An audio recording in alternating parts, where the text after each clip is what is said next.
pick up a game in the Western Division against the Texas Rangers. They're just 3 games back, and they also pick up a game on the Baltimore Orioles, only 2 games behind those guys. Game winning streak. The Mariners have played some great baseball over the last 11 ball games. Well, indeed they have. They have a 7-game winning streak. They've won 8 of the last 11 ball games. The club record, by the way, is 8 straight games. And does this all sound familiar? Sounds a little bit like last year, doesn't it? Looks and feels like last year. And let's take a look at what happened at the end of last season. Last 18 games, the Mariners went 14-4 with a 7-game winning streak, a sweep over Texas, and a sweep over Oakland here in the Kingdom. This year, the last 19 games, the Mariners have put together another 7-game winning streak. They've got a chance to sweep against Texas. And look who's coming into town, the Oakland A's, for a 3-game series. The Mariners will have 7 here in the last week and a half against the Oakland A's. Well, Jay Buhner is having an outstanding year. He played a big role in last night's ball game, and Bone is going to be Ron Fairley's subject on the Southwest Airlines On Deck Report. Well, indeed, Jay is having a great season. Last night, this 3-run blast in the 4th inning gave the Mariners a 1-run lead, and really that was all the runs that they needed to win last night's game. And he has career highs, 41 home runs this year and 30 runs driven in, and there's still more games to be played. Another great year for Bone. Here's a look at today's starting pitchers for the final game of the series, brought to you by Miller Genuine Draft. Bobby Wolcott for the Mariners. It'll be Roger Pavlik for Texas. Yeah, we may see a lot of runs in this game. Pavlik has never beaten the Mariners. Get ready for all the play-by-play. The Mariners against the Texas Rangers. A chance for the sweep. We'll be back and have a look at this afternoon's starting lineups right after this timeout.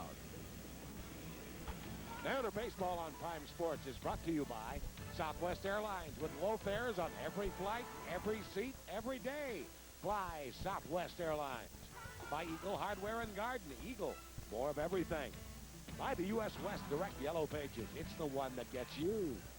And welcome back to the Kingdom, where we are underway. The final game of the 4-game series. Center fielder Darrell Hamilton has just led off the ball game with a ground ball single into right field. And here's the pitch from starter Bobby Wolcott, right in between Joey Cora and Paul Sereno on the right side of the infield.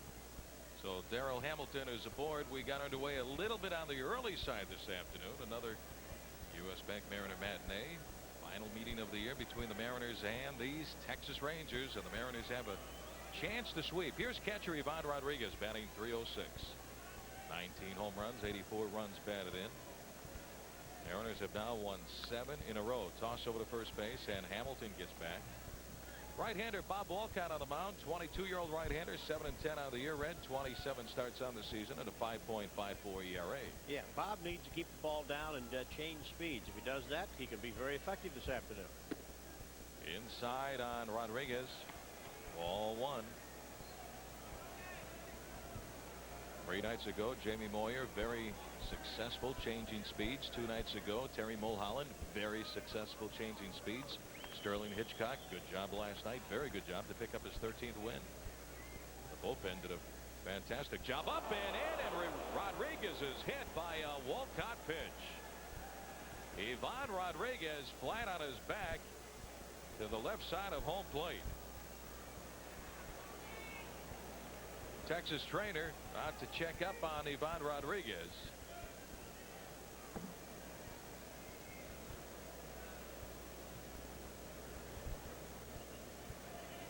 It was a 1-0 pitch from Bob Wolcott. Not exactly sure where Yvonne got it. We get a chance to look at it right here. Up and in, and that got him, looked like on the left arm or the left wrist, the left hand. And Rodriguez went down in a hurry.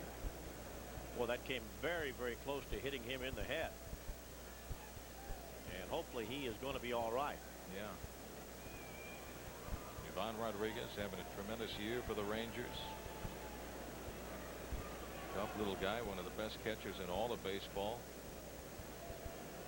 And he is really very important to this Texas ball club, because not only does he get on base, he scores runs, he hits home runs and drives in runs.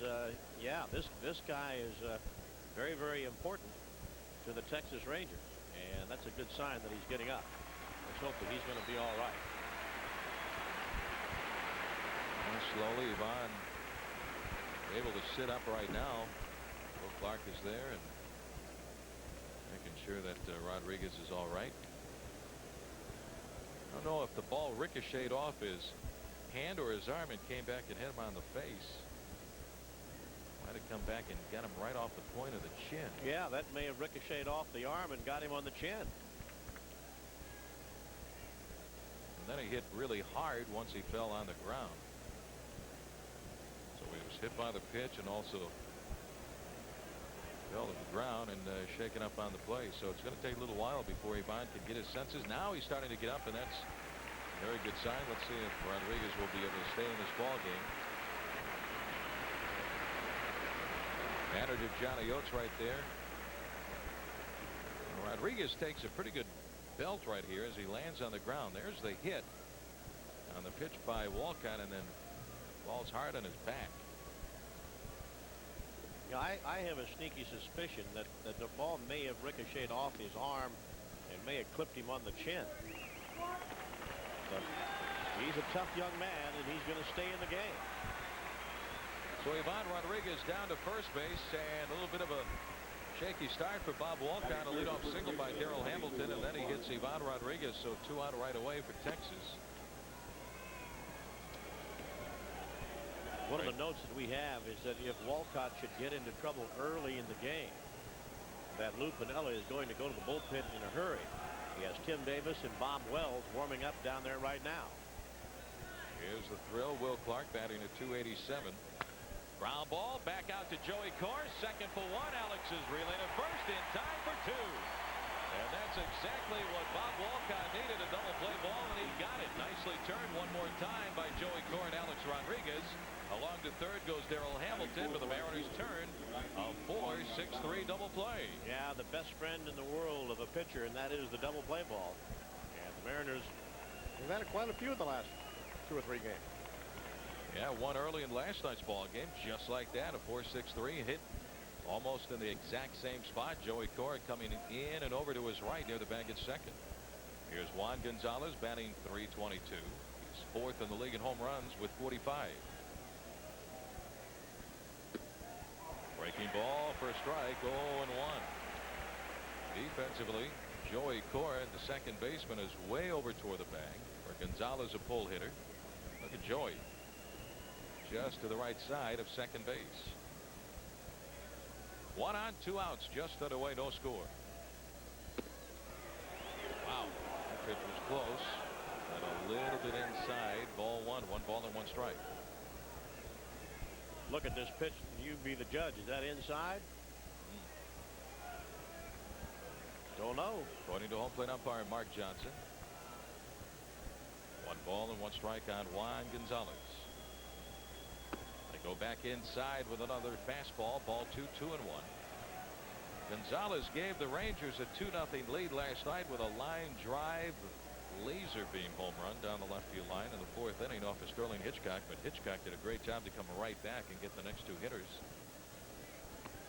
High ball 3, 3-1. And the Mariners came back, answered right away on Jay Buhner's 41st home run of the season to give the Mariners a 3-2 lead.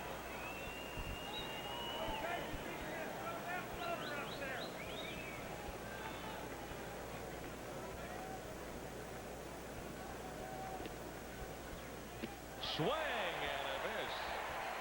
Full count, 3-2. And you can still see that in game 1 that Rodriguez, or Gonzalez rather, looking for the fastball, and here we are in game 4. He's still looking for that fastball. Let's see if he gets one right here.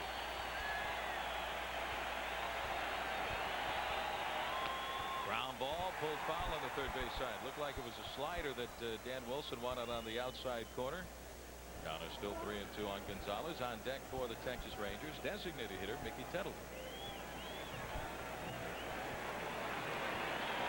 Just in case, Bob Wells, the right-hander, left-hander Tim Davis, warming up down to the bullpen. Bob Walcott trying to get himself out of an early jam here in the 1st inning. Swing and a miss for strike 3 and a slider, and that will retire the side. Great job by Walcott to get himself out of a jam. The Rangers had 2 on and nobody out, and they cannot score, and yet the magic is back. We go to the bottom of the 1st inning. Rangers nothing. The Mariners coming up. My neighbors think I'm an expert auto mechanic. Maybe that's why my driveway is the Let's neighborhood. take a look at the Mariners Southwest Airlines starting lineup. It'll be Cora, Rodriguez, Griffey, Martinez, Jr., Sereno, Whitten, Hollins, and then Wilson. We did not have a chance to show you the Rangers lineup, but here it is. Hamilton, Rodriguez, Clark, Gonzalez, Tettleton, Palmer, Stevens in left field this afternoon in place of Buford, followed by McLemore and then Kevin Elster. On the mound, right-handed pitcher Roger Pavlik. He is 15-8 against the league this year with an ERA of 5.17. This is his 32nd start of the year and his second start against the Mariners. Surprisingly, Roger Pavlik, 0-8 career lifetime against the Seattle Mariners. In his last outing, as you can see, he lost to Milwaukee, going just 5 1/3 innings. Leading things off, second baseman Joey Cora. First pitch fastball over for a strike, 0-1. He would like to forget the start against the Mariners back on June the 28th. Here's a look at Joey's numbers. 4 home runs, 41 RBIs. Pavlik could not get out of the first inning. Here in the Kingdom, Mariners won that game 19-8. 1-1 on Joey.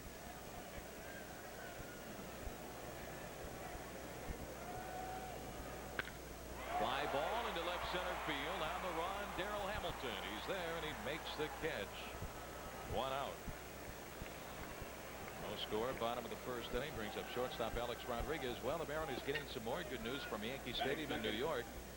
The score brought to you by Eagle Heartland Garden. The Yankees lead the Orioles by a score of 8-0 in game 1 of a doubleheader. That game is in the bottom of the 7th inning. The Yankees came back and won the ball game last night, 3-2 over Baltimore in extra innings.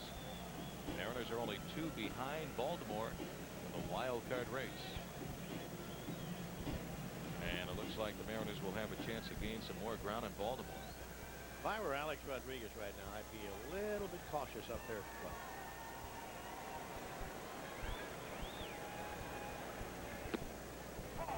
First pitch for a strike, 0-1.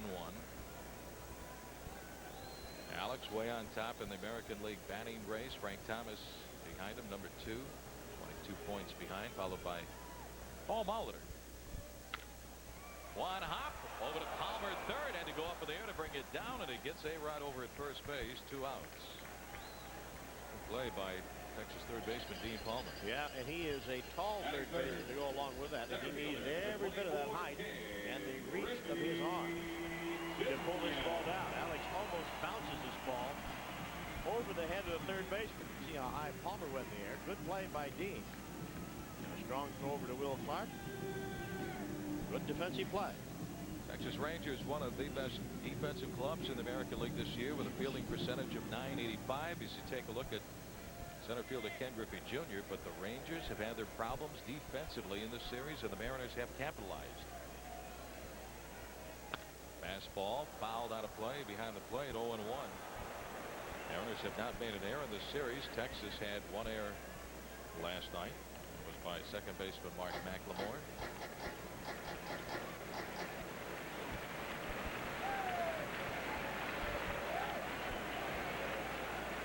Jr. matching his career high in home runs with 45 the other day. Fouled off the mask of catcher Ivan Rodriguez, and this young man's already had a tough day. Well, he gets knocked down at the plate, gets hit in the arm. The ball may have ricocheted off his jaw. And now this. This is like taking a punch anyway. Boom.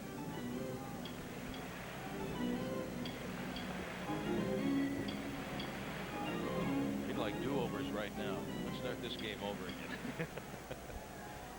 Without the same results. Tough day for that young man, Ivan Rodriguez. In the dirt and gets away from Ivan. Ball 1, 1 ball and 2 strikes.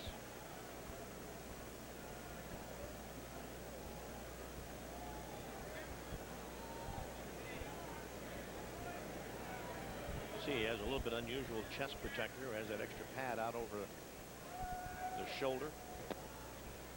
Ball 2, 2-2. A lot of catchers, some catchers have the extra extension over that shoulder.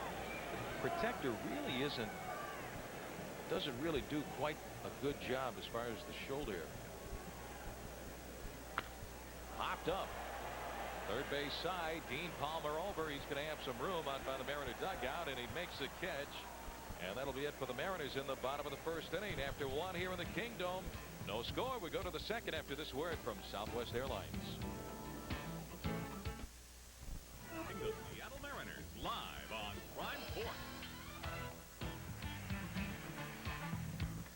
Well, we go to the top of the second. This is our final home game on Prime Sports. Glad you've tuned in throughout the 1996 season as the year is starting to wind down. Designated hitter Mickey Tettleton leads things off, and he takes a Wolcott sinking fastball low and away, ball one. Tettleton, a switch hitter, batting .245, 22 home runs, 79 runs batted in. Low, ball two, 2 balls and no strikes. And Red overall, number one, the pitching stands out with the Mariners over the 7-game winning streak and also over the last 11 ball games. Mariners have done a great job to keep a hard-hitting ball club in check. Fly ball, center field, Jr.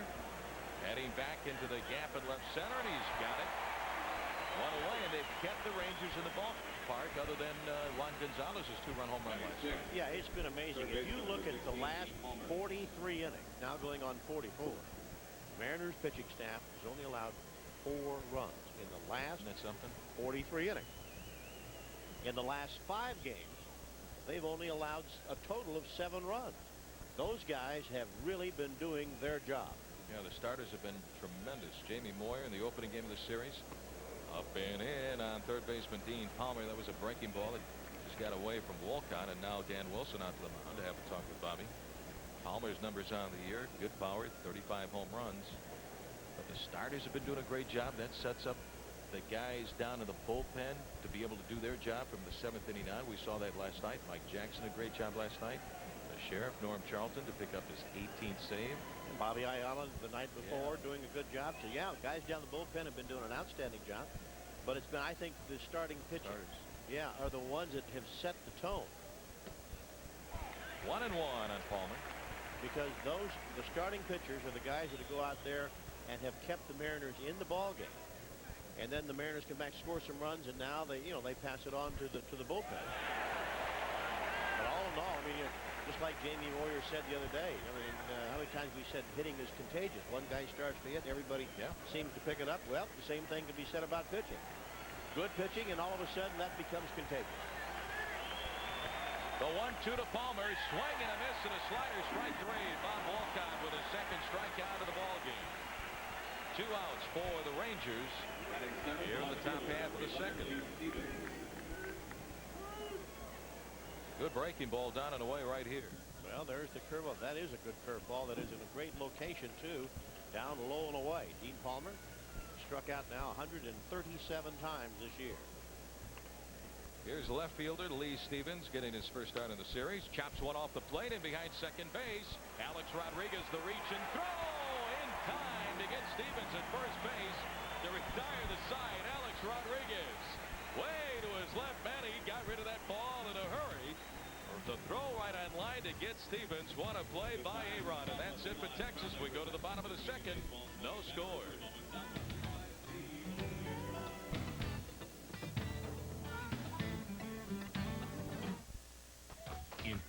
No scores. We head to the bottom half of inning number 2. Pennant fever, you bet. The Mariners have it. So do the fans here in the Pacific Northwest.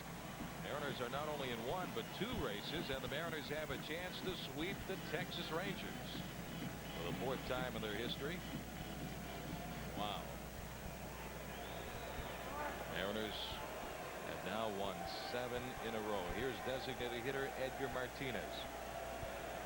Edgar, number 7 in the American League, batting .331. Fastball on the outside corner, strike. He has 25 home runs and 99 runs batted in.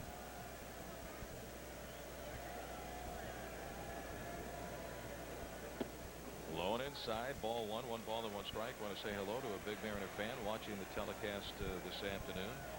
They game 1 recently because he hasn't been able to come out to the ballpark too much lately. Mariner pitcher Randy Johnson. Hello, Randy. Hope you're feeling well, buddy. Can't wait to see you back at the mound at spring training. He'll be starting his rehab program here in the next few weeks. He was out at the ballpark yesterday prior to the ball game.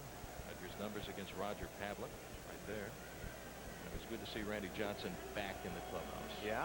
It was. I had a chance very briefly to visit with Randy. Good to see you. And do those exercises. Low ball 3. 3 balls and a strike. Mariners have missed the big unit all season long. Jay Buhner is due up next. He had the big bat last night with a 3-run home run and 4 runs batted in. What a night for Bone. He's got to put a little more pine tar in that bat. Low ball 4. So Edgar Martinez with a leadoff walk. First walk given up by Roger Pavlik. Johnny Oates has had a rough trip to Seattle. The Mariners have just dominated this Ranger ball club. The Mariners are now 19-3 against the Texas Rangers here in the Kingdom the last 4 years. I think everybody pretty much agrees that Seattle is a beautiful city. Except Johnny Oates really does not think it's such a nice place at all. No. Outside maybe the Kingdom, one of the prettiest cities he's ever seen, but inside it's been a rough place for him and the Texas Rangers. It's funny, you talk to hitters about various ballparks and you think that, gee, you'd like to hit this ballpark, and some guys say, this is the worst ballpark in the world or something. Jay Buhner takes the slider low and away, ball 1. As we mentioned, Jay had the big swing last night. Here it is against Bobby Witt. A home run to left center field with 2 on to erase a 2-0 deficit, and the Mariners took a 3-2 lead. And for Jay, that was his 41st home run of the season. That's a new career high for Jay. He had 40 home runs just last season. Having an outstanding year. Low ball 2. 2 balls and no strikes. Time called. A.Rodriguez out to the mound. That home run last night, by the way, was Jay's 100th home run hit here in the Kingdom. That's 3rd on that list. K.Griffey Jr. has hit 126. Mr. Mariner Alvin Davis number 2 with 101, and Jay Buhner right there at the century mark. Roger Pavlik, the 15-game winner. This guy got off to a great start at 10-1 on the year. He was a 10-game winner last season. Overall has had a good year. As we have said many times kiddingly, it is interesting to know. Well, your longtime friend and longtime voice of the Los Angeles Dodgers, Vin Scully. Swing and a miss, 2-1, and it's interesting to note that last year Roger Pavlik was 10-10 with an ERA at 4.3, but this year he has won 15 games and his ERA is even higher. It's interesting to note. Believe me, folks, we love that guy, Vin Scully, one of the all-time greats. Inside on Buhner, ball 3, 3-1.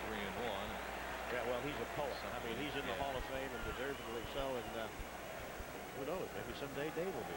I don't think there's any question his partner will be in it. Dave Niehaus, watching today's telecast, resting back home. Hope to see you soon, David. Ground ball, punched foul on the third base side to Coach John McLaren. Full count 3-2. And Red, you think he's listening to his wife Marilyn the last few days, doing what she has told him to do? Well, according to Marilyn, if it is, it's the first time.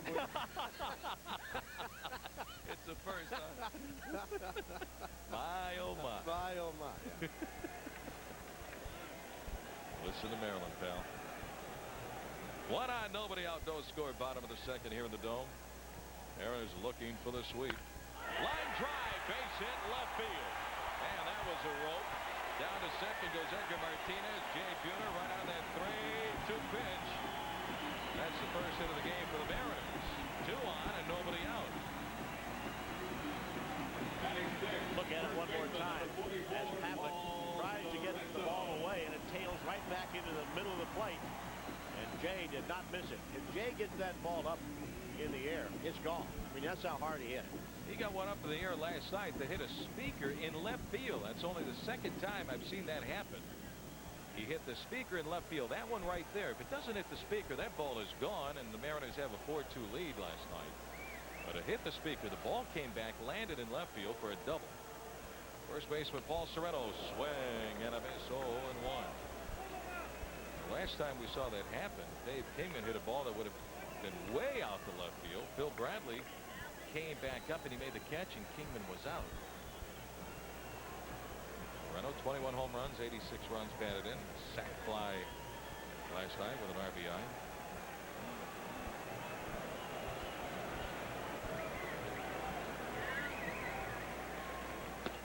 Swing and a miss. 0-2. You notice how Roger Pavlik, when he comes set and strides to the plate, he really throws across his body. When he strides, it strides almost like the on-deck hitter for the Mariners. I mean, he really throws across his body. To do that, you really have to have upper body strength.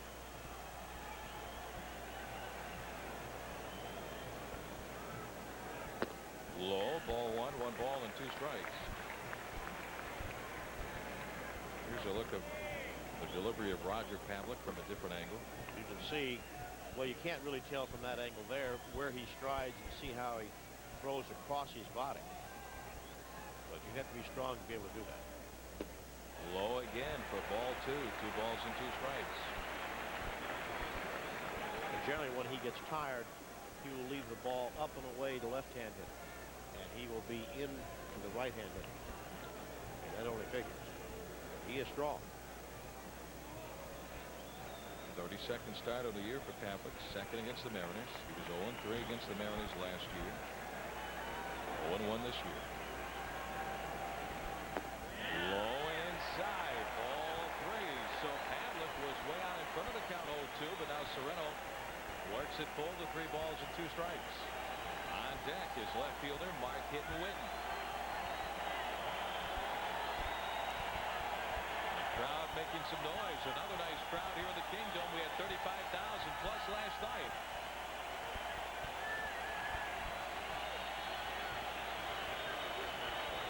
Now there's a chance to get to Roger Pavlik.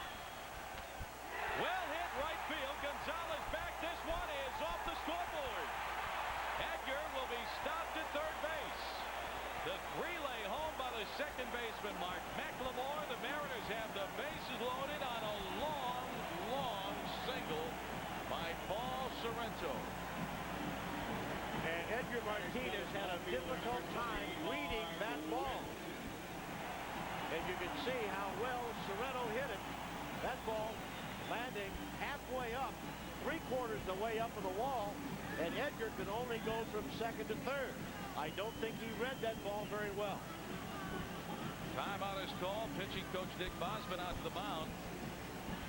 Man, that was hit like a shot off the bat of Paul Sorrento. You know, a lot of times higher, that ball's gone. Yeah, absolutely. A lot of times, if you're the runner, the right fielder or the outfielder, depending on where the ball is hit, will tell you, because he's reading the fly ball too. So when he turns the back to the infield and starts to play the carom, take off, because he's already read it, figuring that ball is going to be up again.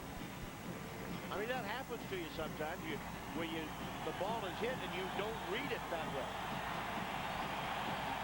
Edgar on at third base. Buhner at second. Serrano on at first. Jose Alvaro warming up down to the bullpen, a right-hander early in this game. Now remember, in his last start against the Mariners right here in the Kingdom, June the 28th, Roger Pavlik could not get out of the first inning. Here's Mark Whitten with the bases loaded and nobody out. He has 10 home runs and 26 RBIs, batting .300. Timeout is called.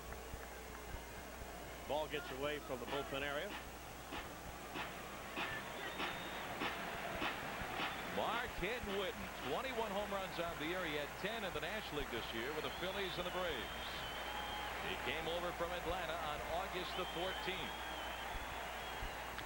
Ground ball, foul on the first base side, 0-1.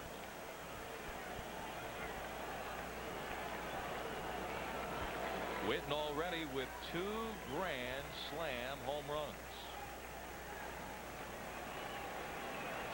One of the 2 right here in the Kingdom on the last homestand to win a ball game in the bottom of the 9th inning with 2 outs against the Baltimore Orioles. Low, ball 1, 1 ball and 1 strike. A walk to Edgar Martinez. Back-to-back singles by Buhner and Sorrento.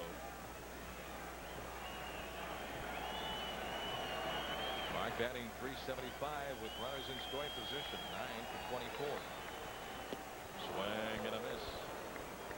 1-2. Just a little bit anxious up there at the plate that time was Whitman. Chased the pitch a bit outside. Waiting good power. Right fielder Juan Gonzalez way back there. In right field, just a couple of steps from the warning track. Look how deep Gonzalez is playing. Inside with a fastball. Ball 2. 2 balls, 2 strikes.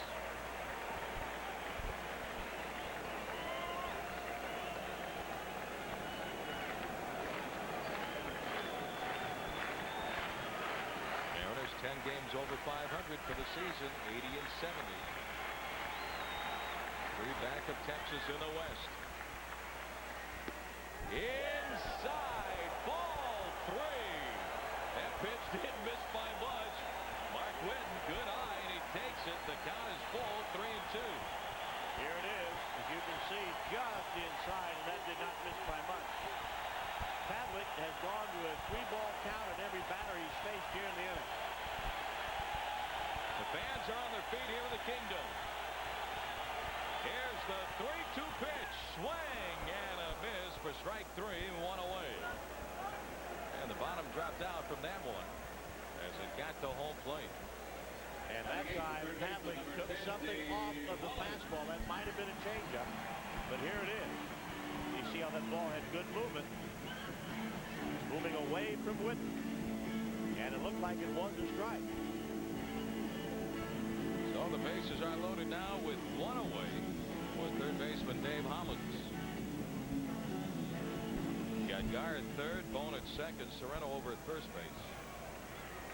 And here's D.Hollins, .252 average, 15 home runs, 67 runs batted in. Very aggressive on the first pitch in this series. He takes that first pitch, going inside, ball 1. 2 for 7. Hollins against Roger Pavlik. One of the 2 hits, a double. D.Hollins, newcomers on this ball club, doing a great job. Came over from the Minnesota Twins. Low inside, ball 2, 2-0.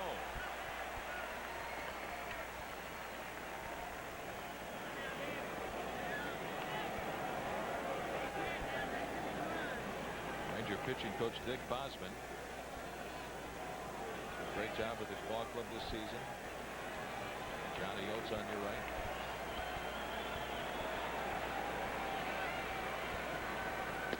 Inside again, ball 3, and Pavlik is way behind D.Hollins at 3-0. That one here would force in a run.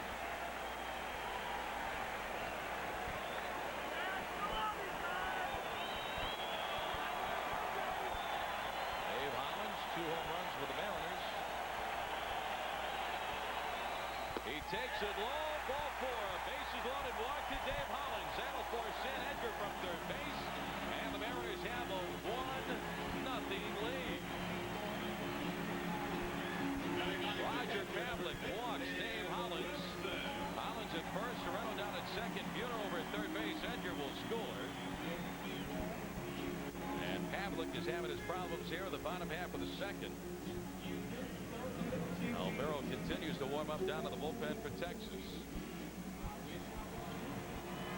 Now you have Buhner at third, Sereno at second, D.Hollins at first base for catcher Dan Wilson.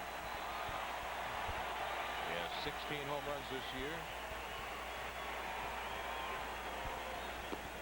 Low, ball 1. Good idea right there by Dan, who just saw D.Hollins walk on 4 straight. Go ahead and take a pitch.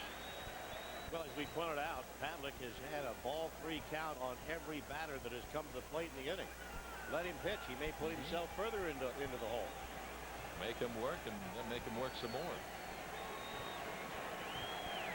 And 73 runs batted in. Fly ball into right center field. Back on the ball, Gonzalez. This is going to be deep enough to score the run. The throw will go into second base. Jay Buhner scores from third. Sacrifice fly to right field by Dan Wilson. Mariners have a 2-0 lead. We mentioned this the other night, that if you're trying to get a guy in from third base, It is easier to get a fly ball if you think center field the other way. Yeah. Well, Dan Wilson did that the other night. He had a fly ball into left center field that picked up an RBI. And here you are again, thinking center field the other way. It's easier to get the ball airborne. And Dan does it again. That is a big run. And now if Joey Cora can come up with a base hit, Mariners can have a very, very productive inning. Over at third base, Paul Sereno, he went from second to third on the sacrifice fly as Buhner scored from third base. Hollins over at first, draws a throw from Pavlik and gets back in time. Joey 0 for 1. He's flied out to center fielder Darrell Hamilton.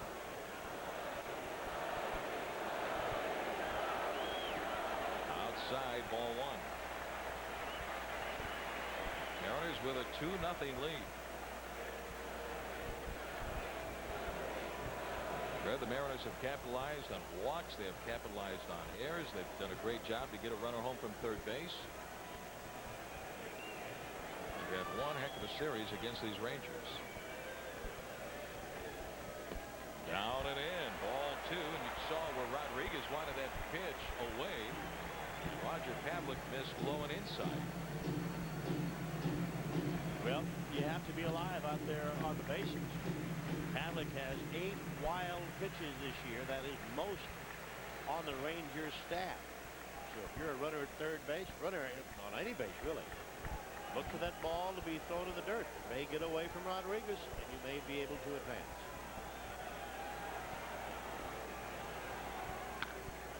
Popped up and out of play on the third base side. 2-1 on Joey. Joey's had a good year swinging the bat, hitting .293. Did a great job in the opening game of the series. Had 3 hits. Scored a couple of times. Set the table for the big bats behind him.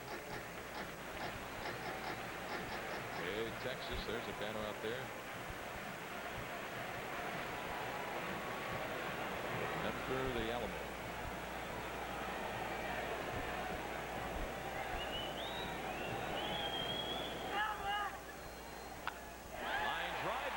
Second base from Mark McLemore, and that will retire the side. For the Mariners come away with 2 runs on a couple of base hits, and they leave a pair. We go to the top of the third. Mariners 2, Texas nothing. Great times are always in the cards. Looking to have a little fun after the game? Tullala. Mariners with a 2-0 lead over Texas. This reminder, Al's Auto Supply and Prime Sports presents Whatever It Takes. Great efforts in Mariner baseball. August the 29th right here in the Kingdome. Bottom of the 9th inning, down 6-5 against the Orioles. Mark Whitten faced off against closer Randy Myers with a bases loaded, and boom, there it goes. A grand slam home run that we were talking about for an unbelievable Mariner comeback. Mark Whitten doing whatever it takes, brought to you by Al's Auto Supply. Mark McLemore leading off the top of the third, .293 hitter. Pitches in there for strike 1. 1 ball and 1 strike to the Rangers second baseman.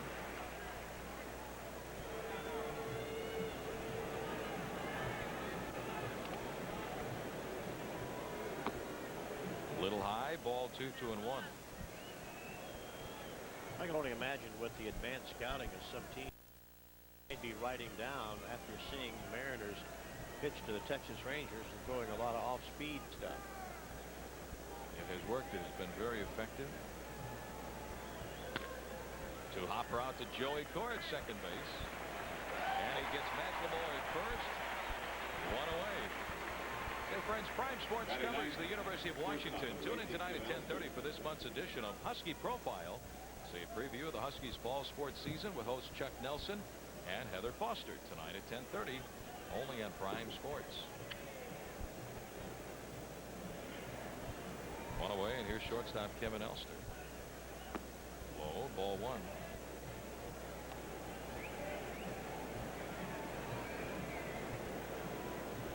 Bob Walcott, 28th start of the year.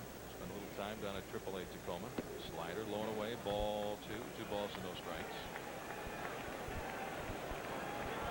He's pitched well since coming back up from Tacoma.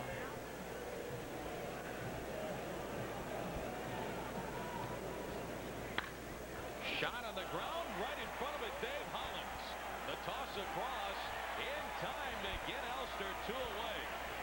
Well, that's why they call it the hot corner. D.Hollins, like like a goalie in hockey, got right in front of that shot. Well, we have seen he's not afraid to get hit with a pitch, and he's not afraid to get in front of the ball at third base.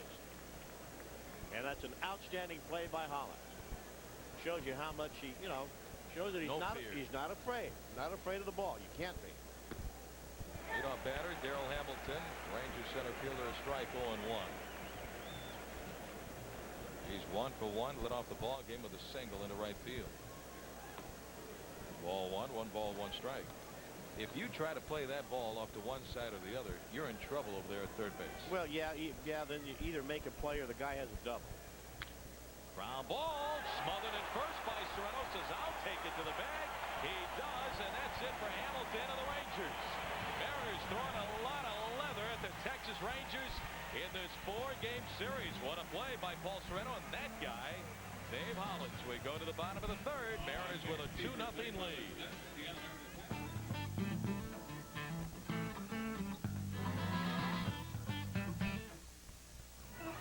Remember With the Texas Rangers, welcome back to the Kingdom after 2.5 innings of play. Mariners get their 2 runs in the bottom half of the second. Shortstop A.Rodriguez will lead off the bottom half of the third. A-Rod is 0 for 1. He has grounded out to third baseman Dean Palmer. Actually a big high 1 bounce out to Palmer. A nice play. 0-1. Well, Alex signed his new 4-year contract extension back in his 21st birthday on July the 27th. A-Rod said he wanted to start a program to encourage kids to work hard in school and hit a grand slam in education. Well, he's going to carry out what he said. There's a breaking ball for a strike. The count is 0-2. Alex tomorrow morning is going to be at Bailey Gatzert Elementary School, located at 1301 East Yesler Way, and talk to the kids at an assembly at 9:45 in the morning.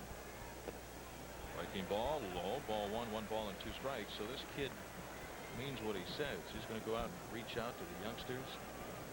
Other players have done the same thing. Chance to tell the kids how important a good education is. They can do anything they want with a good education. Well, you're absolutely right about that. And I applaud Alex and any other player that does get involved with programs like that. Ground ball, base hit. Palmer's not going to get to that one. A leadoff single for Alex Rodriguez. He had 2 hits last night. He's 1 for 2 this afternoon. Holy smokes. Say, friends, be sure to be right here in the Kingdom tomorrow for a very special night devoted entirely to you. It's Fan Appreciation Night as the Mariners beat the Oakland A's. You can win great prizes, including authentic Mariner jerseys, autographed items, gift certificates to Home Depot, and a grand prize trip to Hawaii. In addition, the first 40,000 fans receive a Mariner team photo courtesy of the Seattle Times and J.C. Penney. It's Fan Appreciation Night tomorrow night. For tickets, call 622-HITS. Center fielder K.Griffey Jr. 0 for 1. He's popped up to third baseman Dean Palmer. Fastball a little bit low, ball 1. Well, the Oakland A's in town tomorrow night. Man, Art Howe has done a great job with that ball club. I think the A's surprised a lot of people this year. They're under 500 at 73-80, but a lot of people didn't even think they would be anywhere close to 500. But give the A's a lot of credit. They are one tough ball club. Albero and Cook warming up down in the bullpen. In spring training, how many people thought they were going to hit well over 200 home runs, 240 plus home runs? Runner goes. Throw to second by Rodriguez. Not in time. Rodriguez is safe. Ivan Rodriguez, his throw trying to get Alex Rodriguez. And Alex has stolen base number 15. He had an excellent jump that time. There's the pitch. And Rodriguez came up throwing, but it wasn't even close. Good jump off the pitcher, Roger Pavlik. When he has a chance, he can get you Ivan Rodriguez. Runner at second. 2-0 on K.Griffey Jr.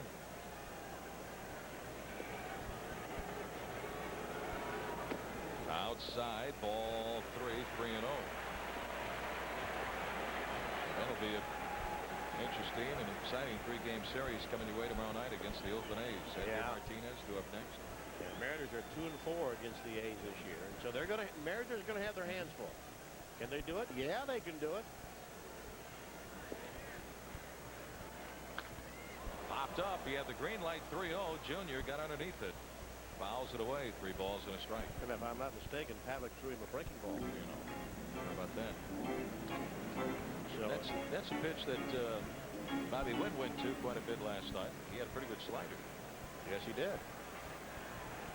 Well, how often do you see a 3-0 breaking ball? Not very often. Mariners lead 2-0. Bottom of the 3rd. Soft line drive into the gap right center. A base hit. Here comes A-Rod. He'll score. Junior with an RBI single. Just kind of served that ball into right center field. Mariners have a 3-0 lead.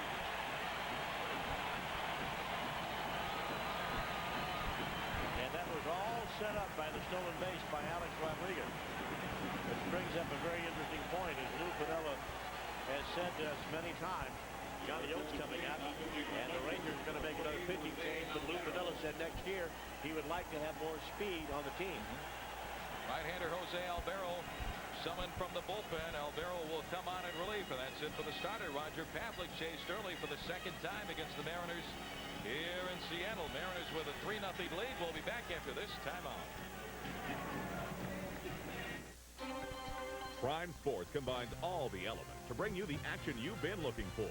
From the red hot to the ice hard, the airborne to The 3-0 lead. Look at that sign. The Yellow Rose of Texas looks very familiar. Kind of looks like a broom, doesn't it, Red? It looks, yeah. I think we can make that look like a broom. Broom handle with the thorns and the nice leaves. Yeah. Mariners are looking for the sweep. K.Griffey Jr. just chased starting pitcher Roger Pavlik here in the bottom of the 3rd with an RBI single. Here are the numbers on Pavlik, brought to you by Eagle Hardware and Garden. 2+ innings. Giving up 3 runs right now. 4 hits, 2 walks, and a strikeout. Junior on at first base still belongs to Pavlik. And Red, the new pitcher for the Rangers will be right-hander Jose Albero. And for our Jose Albero, this is the 2nd appearance in this series. He worked in the first game on Monday night. He went 1 2/3 innings in the opening game of this series. And we have talked about Lou Piniella. If Bob Walcott should get into trouble early, that he was going to go to the bullpen. Well, who is it? It is the other guy. Johnny going to his bullpen early. Johnny Oates. Here's designated hitter Edgar Martinez. A walk and a run scored in the 2nd inning. Way outside, ball 1. For Pavlik, we had him with 52 pitches in 2+ innings. That's a ton of pitches. Retired the side 1, 2, 3 in the first, but then threw 33 pitches in the 2nd inning alone. One on, nobody out, a run in. Fastball on the outside corner. 1 ball, 1 strike.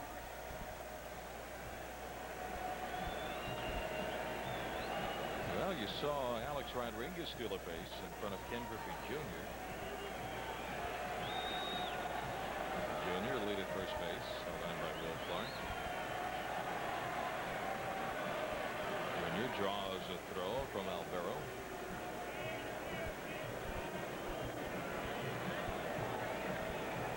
Lou try it maybe one more time in front of Edgar Martinez. Maybe have Junior take off.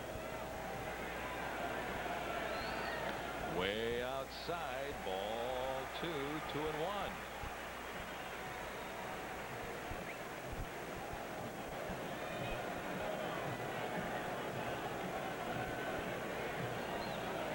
Edgar, 14 hits in his last 37 at-bats. Mariners 3 runs on 4 hits.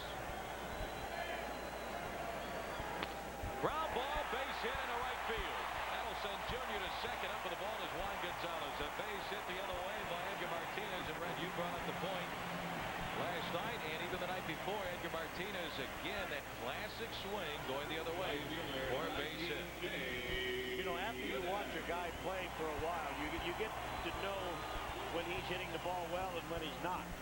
When Edgar Martinez is hitting the ball well, he goes the other way, and he doesn't foul that ball off or he doesn't pop it up, but he drives that ball hard to the line. Well, that was a typical Edgar Martinez base hit right there. Perfect swing. I mean, he watches that ball all the way down off the end of the bat. Heads down. Good swing. Takes it the other way. 2 on and nobody out for Bone. Right fielder Jay Buhner 1 for 1. He hit a line drive. Base hit the left field. He scored a run in the second. Buhner hit a home run and hit a speaker last night. That would have been his second home run of that ball game. Sliders low and away. All 1. Well, when you demonstrate the power that Jay has, the home run, hitting the ball off the speaker, you're not going to get very many pitches in, are you? They're going to try to stay away. They're going to try to keep the ball away from you. To stay away from going inside your house. And go next door, and he misses low and away. Ball 2, 2 balls and no strikes. Red, this ball club has really turned it around in a hurry. Only about a week ago, the Mariners were 9 games out behind the Texas Rangers. Not anymore. Now just 3 games out behind Texas in the West. Well, we had an interesting note in the opening. Swing and a miss, 2-1. Last year, the Mariners won 14 of their last 18 games. They put together a 7-game hitting streak. They swept the Texas Rangers last year here at the Kingdom, and then they swept the Oakland A's. Well, that was Mariners, magic. Yeah, that was magic last year. 3-1. This year, they have a 7-game winning streak. They're on the verge of sweeping the Texas Rangers. They have the Oakland A's coming in next. I mean, yeah. Very familiar. Yeah, there's something familiar about this stuff. All I know, it's been one heck of a ride, and give this club a lot of credit. I mean, they have done it basically all season long without Randy Johnson. Chris Fazio had his problems with the knees, and now working out of the bullpen. Line drive, left center on the run. Stevens makes the catch. Junior will have to hustle to get back to second, and back to first goes Edgar Martinez. Jay Buhner hit that ball hard, but Stevens catches up to it in left center. 1 away. Number 24 falls the red nose. Well, Lou Piniella trying to put things in motion, but here you are as Buhner hit that ball hard, but he got it to hang a little bit too much up in the gap. See that Rodriguez was getting ready to make the throw to third base, and we're going to see yet another pitching change. Johnny Oates out to the mound one more time to get that man right there. Left-hander Dennis Cook comes on in relief to face first baseman Paul Sereno. So as the change is made, stay with us. Back after this timeout. Bob Harris reporting high above Les Schwab. 3-0. Here at the bottom of the third, they have runners at first and second, 1 out, and the Texas Rangers have yet another new pitcher. Left-hander Dennis Cook is on in relief. With the numbers for Dennis Cook, this will be his 55th appearance of the year. 4-1 mark. ERA, not bad, 4.2. This will be Cook's 3rd appearance of this series. He worked in the game on Monday, and he went just 1/3 of an inning on the game Monday. And then last night came in and worked 2/3 of an inning, struck out a couple, and was throwing the ball pretty hard in last night's ball game. 3rd pitcher already used by Johnny Oates here this afternoon. And as we said, it looks like Johnny Oates is playing. This might be the 7th, 8th, or 9th inning of a major game for him. And already, you know, he's gone to the bullpen a couple of times, and it's very early in this contest. And you brought up in the first game of the series how every game means 2 swings in that standings. Yep. You win, you gain a game, you lose, you're a game farther back. So every win, really a 2-game swing.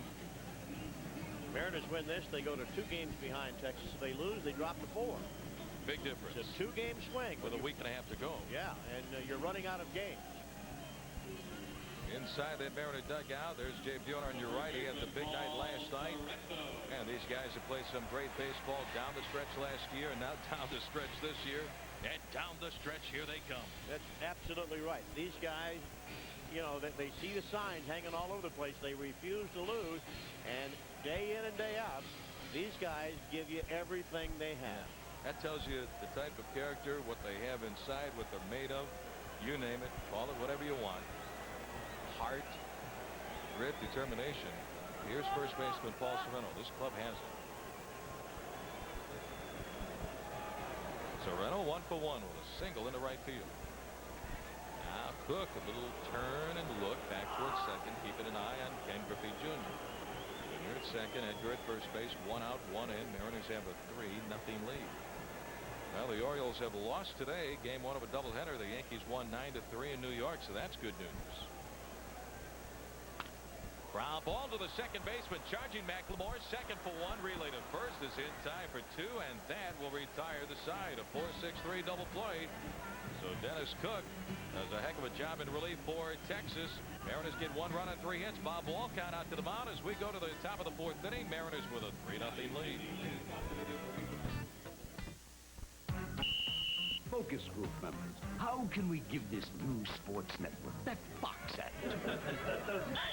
Bottom of the second between the Orioles and the Yankees. Mike Mussina facing Derek Jeter. He singles. That scores Bernie Williams and Darryl Strawberry. 2-0 New York. Still in the bottom of the second. This time it's Wade Boggs' turn. His single will score Jeter. And the Yankees on a roll. 3-0. Bottom of the 4th, it's the long ball. Tim Raines at the plate. Tim Raines taking it out. The solo home run makes it 4-0 New York. Raines with 3 home runs in his last 3 games. Down 8-0 in the 8th. Rafael Palmeiro put the Birds on the board. It's a 2-run blast. Then it's Cal Ripken's turn. Cal with a solo shot. It's 8-3. It's not nearly enough. The Yankees win game 1. 9-3. New York now leads Baltimore back east by 5 games, and Baltimore's lead over the Mariners in the wild card race now down to a game and a half. Let's send it back to Rick and Ron. All right, Tom, thank you very much. Top of the 4th inning, Mariners with a 3-0 lead. Another good crowd, and that fan right there is the broom out, hoping the Mariners can sweep aside the Texas Rangers. An excellent crowd here this afternoon. 39,769. We had 35,162 last night, 32,000 plus the night before, 50,544 the opening game of the series. Man, the fans have been unbelievable this year. Catcher A.Rodriguez, a swing and a miss, 0-1. Pudge hit by a pitch from Bob Walcott in the 1st inning. Bob Walcott has done a great job. He's retired the last 8 batters in a row. Swing, ground ball, back up the middle. A-Rod cannot get to it. A base hit for A.Rodriguez at number 2 for Texas. First baseman number 22, Will Clark. Brings up first baseman Will Clark.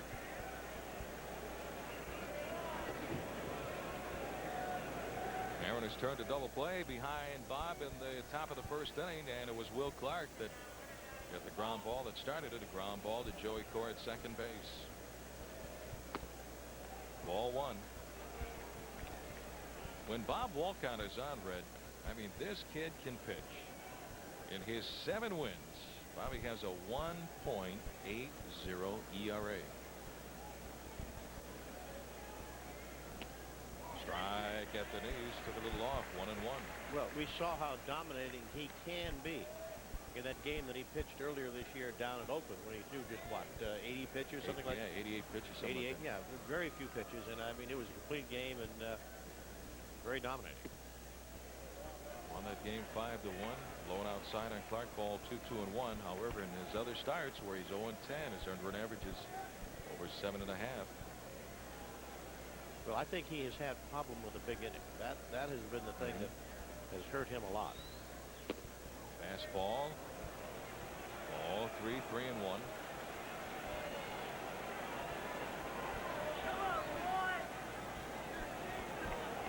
Skipper Lou Piniella.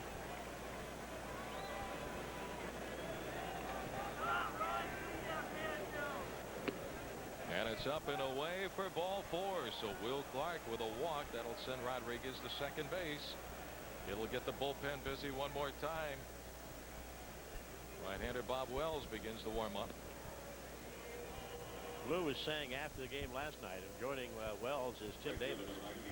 After the game last night, Lou was saying that he may go to the bullpen quicker today than normally.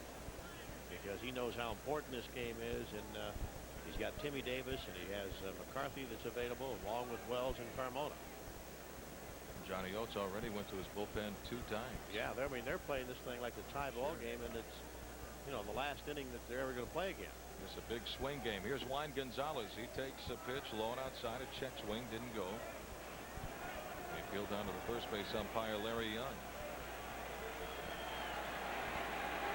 Juan Gonzalez 0 for 1. He struck out in the top of the first inning. But don't make a mistake on this guy. 45 home runs, 4th in the league along with Jr. Swing and a miss out in front of that pitch, and the count is even at 1 ball, 1 strike. See the sweeping breaking ball. The speed is the main thing there. Gonzalez out in front, still looking fastball. This guy looks fastball, I think, every single pitch.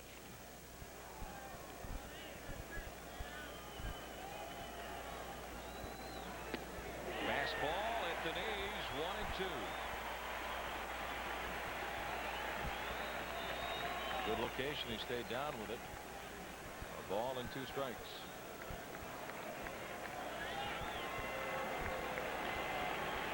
Gonzalez gave the Rangers their 2 runs last night with a line drive home run to left field. It was just there. Didn't have time to hook Bob. Ground ball, and he almost picks off the third base coach, Jerry Naron. Still 1 and 2 on Gonzalez.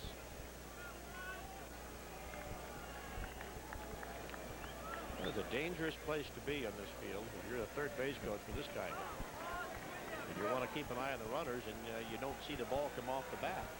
Aaron almost got picked off in last night's game.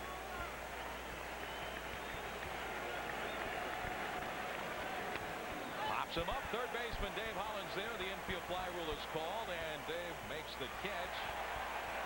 Big first out for Bob Walcott as he retires Juan Gonzalez. 1 away. Now a ground ball can get Walcott out of the inning. There's one dangerous hitter right after another in this order. Here comes designated hitter Mickey Tettleton. Tettleton 0 for 1. He's flying out to Jr. in center field. And in the first 3 games of the series, the Rangers, as a team, hitting only 156. That tells you a little something how the Mariners have pitched against them. They have 1 home run. Strike on the outside corner, 0-1. Give the pitching staff a lot of credit. Well, in this series, the 3, 4, 5 hitters are just 5 for 31 coming into the game, and that is a 161 average. So, I mean, so far in this series, Mariners pitchers have shut down the heart of their lineup. That's tough to do. Inside, ball 1. 1 ball and 1 strike.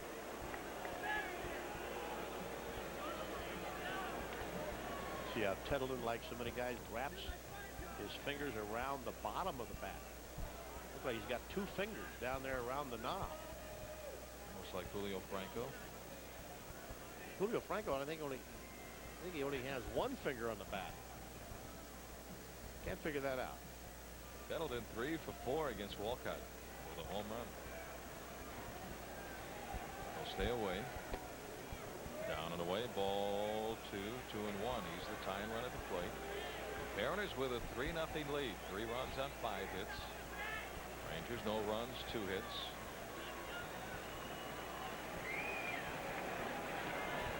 Walcott, great job at the end of last season when he first came up from Tacoma. Check swing. The pitch is high. Ball 3. 3 and 1. On deck for the Rangers, third baseman Dean Palmer. Rodriguez at second. Clark over at first base. 1 away. Swing and a miss and a fastball. Full count, 3 and 2. Came up and in a little bit. Yes, he did. Juice on it too. Put a little extra fastball on that, didn't he? The long stride, and you can see Tettleton with that home run stroke of his. Almost 40,000 this afternoon here in the Kingdom. Final game of the series. Ground ball, base hit into left field. Rodriguez the third. He'll stop there. Mark Whitten's throw is on a hop to Bob Wolcott. The pitcher gets on by Wilson. Here comes Rodriguez on to score. What is Wolcott doing being the cutoff man? He was out in front of home plate. The throw came in, took a short hop off Wolcott's glove, and the ball caromed in behind Dan Wilson. The Rangers will get a run out of it. A base hit for Mickey Tettleton, no RBI. Rodriguez will score as the ball gets on by Wolcott. See the ball coming in. Wolcott is supposed to be behind the catcher.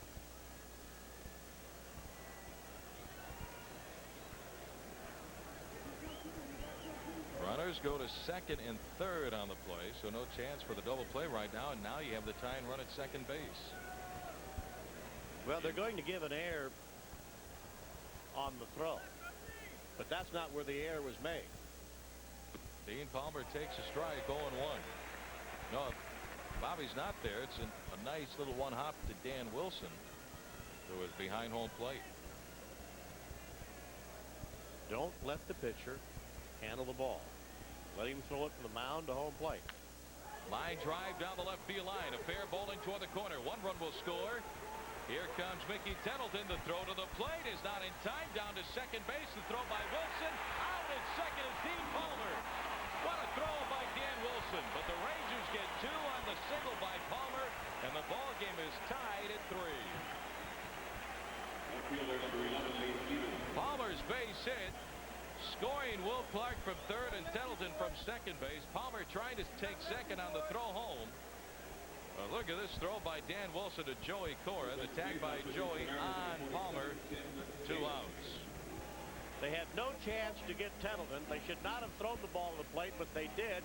And then you had Dean Palmer, who hesitated and stayed at first base until he saw where the throw was going to go, still hesitated, and then went down to second base, got thrown out.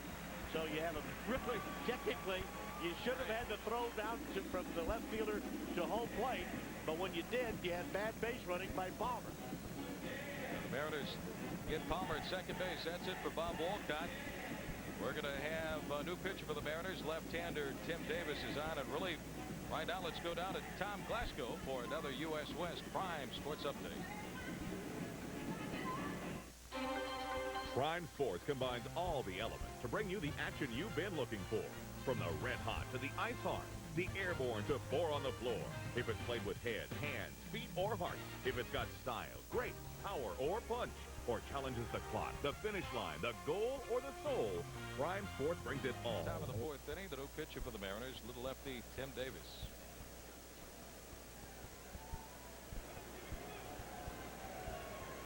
Left fielder Lee Stevens. Ground ball out to A.Rod at short. Hot one hopper. And it'll get Stevens over at first base, and that will end the inning. But not before the Rangers come away with 3 runs on 3 hits. 1 error and nobody left on after 3.5 innings of play. Mariners 3, the Rangers 3. Friends, this is Dave Niehaus, inviting you to make your winter vacation plans now by booking your space on the inaugural Mariners Winter Cruise. Join me the second week of December. Battle Mariners.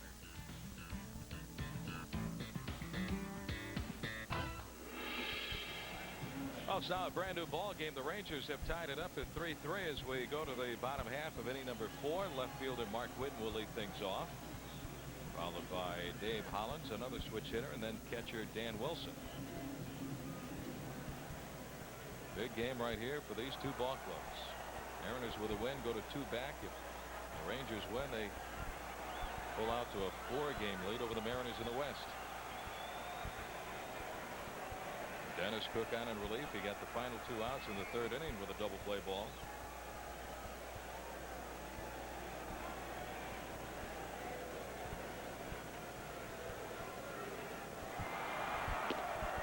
Ball 1 on Mark. And early in this ball game, both managers, Lou Piniella and Johnny Oates, have gone to their bullpen.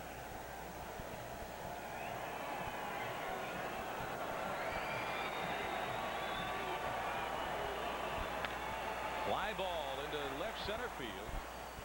Earl Hamilton is there, and he's got it 1 away. Say, friends, live Pac-10 football comes your way Saturday night at 7:15 when the defending national champions, Nebraska, take on the Arizona State Sun Devils. Jake Plummer will be put to the test against the Cornhusker defense. Live college football Saturday at 7:15 only on Prime Sports.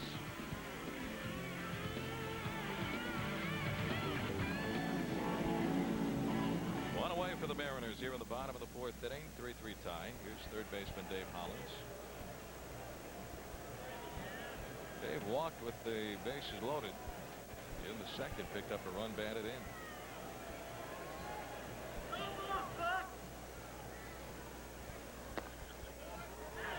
Ball 1. Technically not exactly a run batted in. It's like a run watched in. Am I right or am I wrong? You're right. Hey, am I right or am I wrong?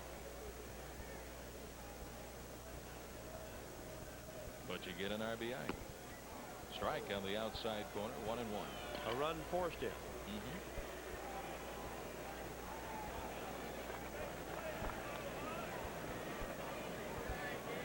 This guy gives you 100% every time out.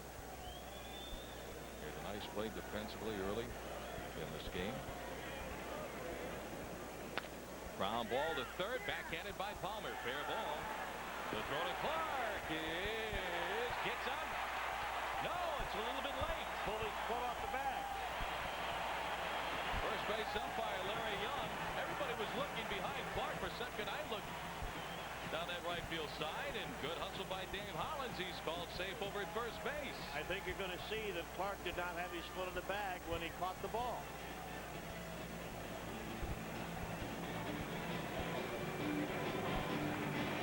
Manager Johnny Oates about to have a few words with first base umpire Larry Young along with Will Clark. Good hustle by Dave Hollins to make it a close play, and he's in there safely as Clark may have pulled his back foot off the bag. Dean Palmer had to go get to that ball in behind third base. Here's the play one more time. See if Clark has his foot on the bag when he catches the ball. Does he have it on? Looked like it came off a little bit for Larry Young. Don't think he had his foot on the bag. Johnny Oates continues the conversation with Larry Young. Mariners have one on, one away. That will be an infield single for Dave Hollins. Now Johnny heading back toward the Texas first base dugout.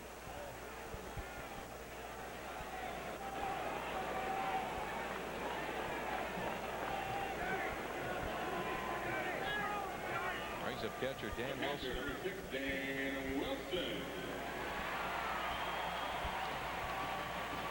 Down a sacrifice fly to right center field in the bottom of the second inning.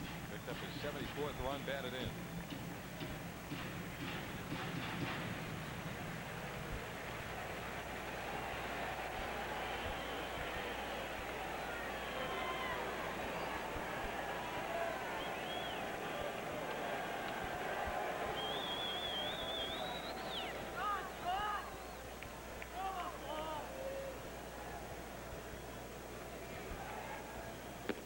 Fastball, strike, 0-1. Right, we were talking about the Rangers having only one home run in the series. Texas can say the same thing. Mariners have only one home run. That was that 3-run home run by Buhner last night. They've been scoring with the help of some key base hits on some Texas airs, sacrifice flies. Bases loaded walk this afternoon to Dave Hollins. Throw to first base, and Hollins gets back. Dennis Cook, the third pitcher used by manager Johnny Oates. Starter Roger Pavlik went 2+ innings. Gave up 3 runs, all earned on 4 hits with a walk and a strikeout. Jose Alvaro followed, and now Cook.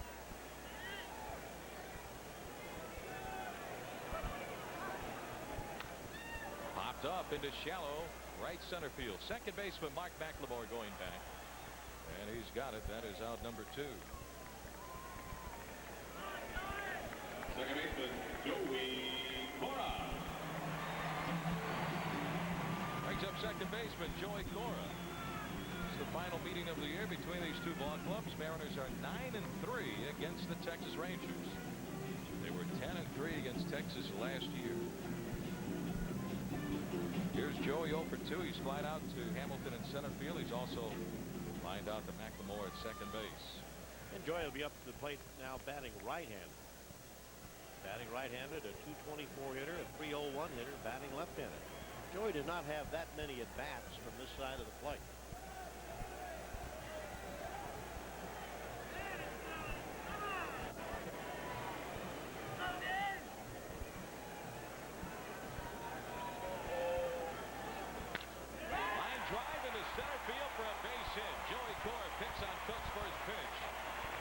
Single into straightaway center field. That'll send Hollins to second base.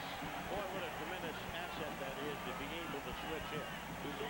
And Joey picks up a big base hit. Now here's A.Rodriguez with a chance to do some damage. A big hit by little Joey Cora. He strokes this ball into center field. Just waits for it. Gets the barrel of the bat on the pitch. Nice little quick swing. Right back up the middle. 2 on and 2 outs. Yeah, they love Joey Cora here in Seattle. Here's shortstop A.Rodriguez. A-Rod 1 for 2 with a single and a run scored in the bottom of the third.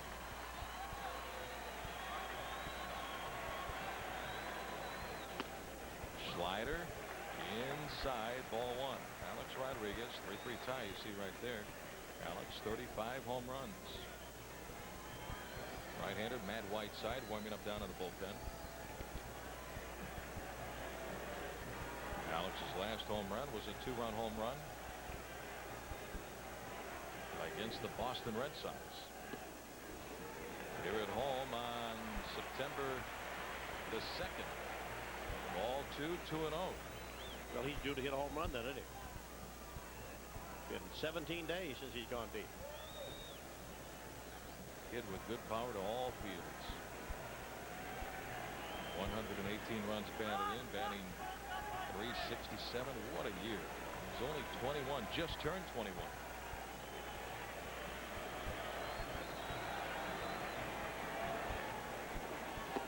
Low, ball 3. 3 balls and no strikes. Well, there's Lou turn him loose right here. Junior's on deck. You know, he might let Alex hit 3-0 here. Granted, you've got Junior on deck, but then you also have the league's leading hitter up there at the plate. Who has 35 home runs. Runners get their leads at first and second. And it's up and in for ball 4. So Dennis Cook walking A.Rodriguez on 4 straight pitches. The Mariners have the bases loaded for K.Griffey Jr.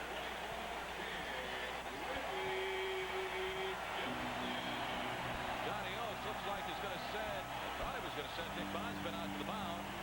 Now the fans are on their feet one more time. Well, yeah, here he comes. Nick Bosman out to have a talk with Dennis Cook. Now he'll stay out there. There's a right-hander warming up down in the bullpen. You just saw Whiteside warming up. The fans would like Junior to claim the bases right here. With a long ball, he has 45 home runs. Well, when they go over that out there at the mound, see if we can find out what Junior is against Dennis Cook. Junior is 5 for 9 with a home run and 5 runs driven in. 5 for 9. So he's done quite well against left-hander Dennis Cook. Junior is 1 for 2 this afternoon with an RBI single into right center. That scored A.Rodriguez. Fans have their brooms out. This one is a long way from being over. We're only in the bottom of the 4th inning. Crowd of almost 40,000. The runners. Hollins at third, Cora at second, Rodriguez at first base with 2 outs.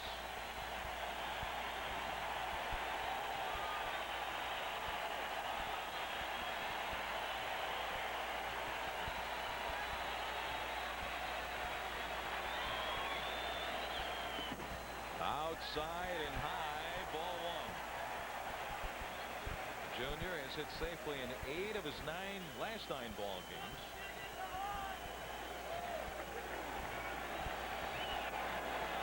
And he has 8 career grand slam home runs. As the table set here in the bottom of the 4th inning. Inside, ball 2. 2 balls and no strikes, and Dennis Cook has missed with his last 6 pitches. He walked Alex Rodriguez on 4 straight. And now A.Rodriguez is getting out home plate umpire Mark Johnson, and here comes manager Johnny Oates out to save his catcher. So Johnny Oates will take over the conversation and try to keep his catcher in the ballgame. Mark Johnson's trying to get a little hot underneath the collar. Bob Rodriguez saying something to Johnson.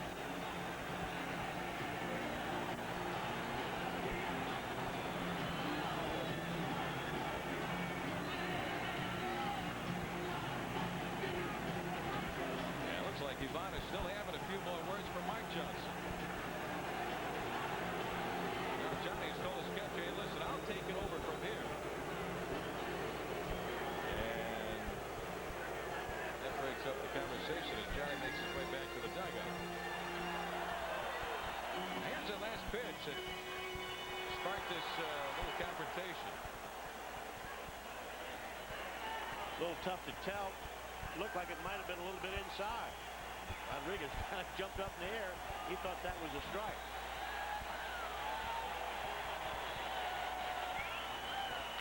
Line drive, base hit, right field. Here comes Hollins. Here comes Joey. The throw to the plate. Joey scores, standing up a 2-run single by K.Griffey Jr. And the Mariners jump back on top of Texas, 5-3. A 2-out, 2-run single by K.Griffey Jr. on a 2-0 pitch. Hollins scores. Right behind him, Joey Cora coming home from second base. Down to second goes Alex Rodriguez, and out to the mound one more time, Johnny Oates. And I'm surprised, as hard as Junior hit this ball, that Gonzalez did not have a play at the plate. Look how deep he's playing, and Cora scores easily. No play at all. And the reaction of K.Griffey Jr. after he gets and makes the turn at first base. Big base hit, Jr. with 3 runs batted in this ball game. And now, Cook has just been ejected from the game. He's already out of the game. Now he's being ejected. So Johnny Oates bringing in right-hander Matt Whiteside, and Dennis Cook still having a few more words for home plate umpire Mark Johnson, and Will Clark is trying to usher Dennis Cook away from the plate umpire. Mr. Johnson. Mariners with 2 runs in. They have runners at first and second and 2 outs. And they have a 5-3 lead. And Johnny Oates is back out to home plate one more time to break up the conversation. Mariners with 2 runs in after 2 outs. And Dennis Cook is gone. Ejected by home plate umpire Mark Johnson. And the new pitcher is going to be right-hander Matt Whiteside. We'll be back right after this timeout. The only difference between man and boy Is the price of their toys. Prime Sports Thursday Thunder offers a ton of fun with our high-velocity automotive lineup for the young at heart. Feel the need for speed. Motorsports Hour by Chevrolet puts you in the pole position. Shift gears and cross the finish line with The Rangers right-hander Matt Whiteside. No record in 11 ball games. Whiteside on in relief of Dennis Cook. Here's Edgar Martinez. Fastball for a strike, 0-1. Whiteside worked 2/3 of an inning in the game last night. Edgar 1 for 1 this afternoon. He has walked and scored, singled in the right field, last time up in the 3rd. Runners at first and second. Low and away. Ball 1. 1 ball and 1 strike. Alex over at second base. Junior at first. What a big base hit by K.Griffey Jr. with 2 outs to score 2. 5-3 Mariners lead.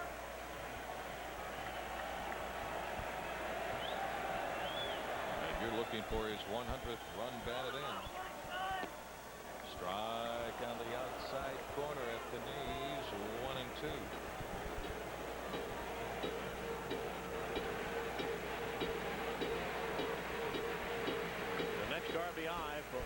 Martinez will be 100 on the season. He has 99. Unbelievable. Very creative banners throughout the year here at the Kingdom. Some great banners just about every night the Mariners play.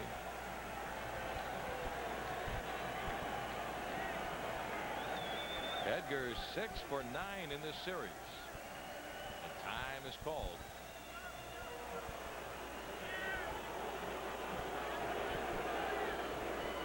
With one out, D.Hollins got things going with that infield base hit. That close play at first base at red right now. That's a huge play. That is a in this inning. Otherwise, the inning would be over. Yeah, 1, 2, 3. All this has taken place really after 2 men were out.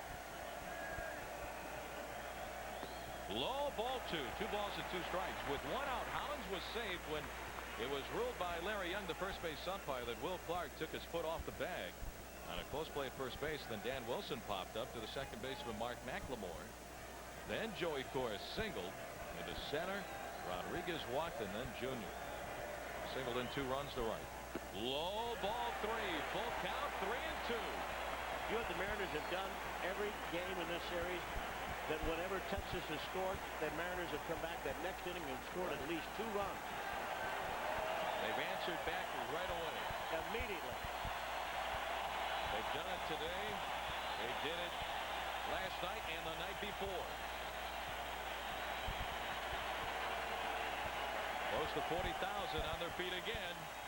Low ball 4. The bases are loaded. Matt Whiteside walks the first batter to the bases. Edgar Martinez. The Mariners have the bases loaded for Jay Buhner. Jr. down at second. Alex Rodriguez is on at third base. It has been a rough series for Texas skipper Johnny Oates. It's been fun for the fans here in the Kingdom. Mariners are looking for their 8th win in a row. And a chance to pick up another game on Texas. Here's Buhner. Jay is 1 for 2 with a single, a run scored. He's also lined out to left fielder Lee Stevens. Bottom of the 4th inning. Fly ball into center field. Darrell Hamilton is there, and he's got it, and that will retire the side. But the Mariners come away with 2 runs to take the lead. Our score after 4 innings of play, it's the Mariners 5 and the Rangers 3. We'll head to the 5th inning after this word from Southwest Airlines.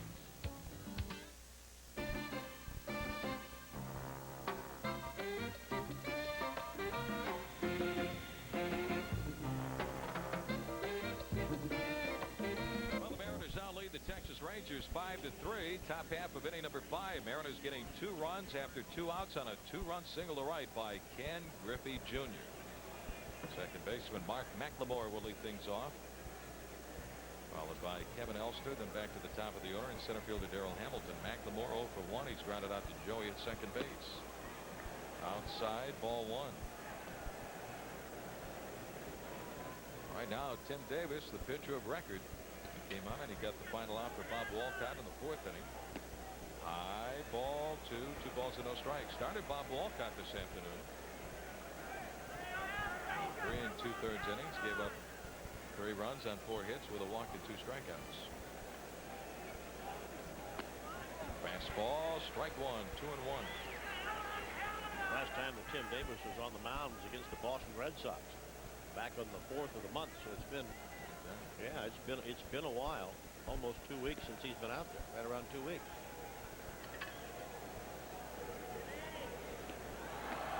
That's in there for strike 2. 2 balls and 2 strikes. One reason for that is that the starters have done such a great job.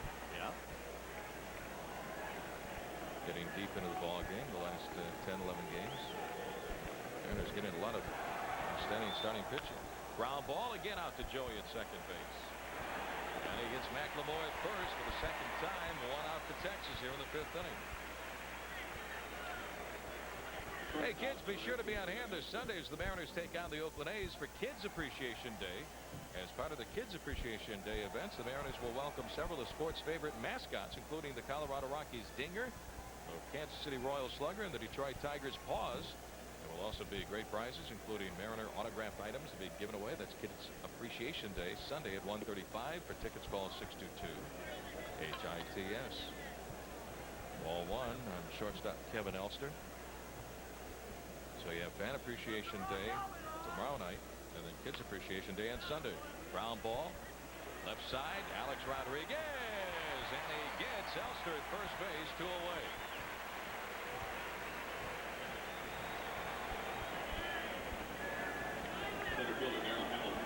See Alex come in, get his feet set, and then the strong throw just in time by a half a stride at first base. Retire Elster. With just enough on the throw. I was talking with Alex before the ballgame. He said at this time of the year you get a little tired. He said, heck no, the adrenaline just carries you. Darryl Hamilton takes low, ball 1. Besides that, he's only 21, Red. Yeah, he's too young to get tired. You can't get tired when you're 21. No. It's unheard of.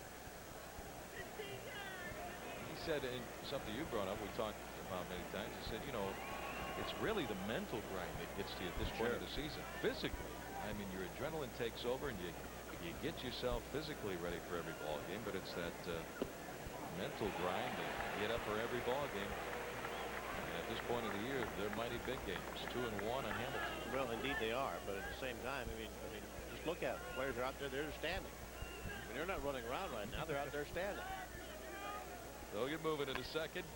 Like Hollins, but he can't get to it. A base hit down the left field line. Hamilton, the turn at first, but Whitten gets to it, gets it into Alex Rodriguez. Mark Whitten will keep the double play in order. Now, there's 2 outs here in the inning, but with less than 2 outs, teams will not try usually to take the extra base on Mark Whitten.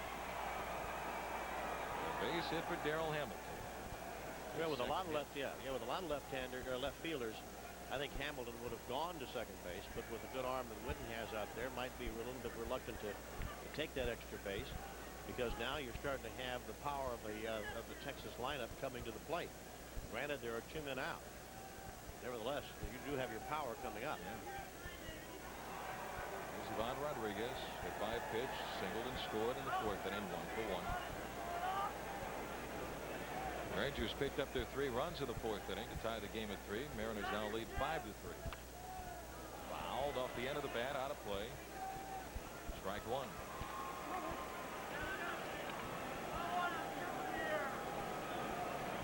In the last 7 games in which the Mariners have gone 7-0, Mariner pitchers have a 2.53 ERA. Starters are 5-0 in that 7-game stretch with a 3.32 ERA. Swing and a ground ball under second. A-Rod's there, steps on the bag for the force on Hamilton coming down the line, and that's it for the Rangers in the 5th inning. No runs, a hit, and a man left on. We go to the bottom of the 5th. Our score: the Mariners 5, Texas 3. My neighbors think I'm an expert auto mechanic. Maybe that's why my driveway is the neighborhood social center. Soon as I pop open the hood, they all gather around and watch me perform magic on my car. Of course, I'm in. Prime Sports is brought to you by Eagle Hardware and Garden. Eagle, more of everything. By Al's Auto Supply, doing whatever it takes. And by your local BP service stations. BP, we keep you moving. Welcome back. Paul Sorrento stepping in against Matt Whiteside. 5-3 ball game. Seattle on top, bottom of the 5th. Sorrento's first swing is a pop-up. Towards the third baseman, D.Hollins will make the catch. 1 out. Rich Waltz along with Ron Fairley. You know, Johnny Oates has said it a couple of times in this series that if you open the door just a crack for the Mariners, they come rushing in. I think that's what they've done here today.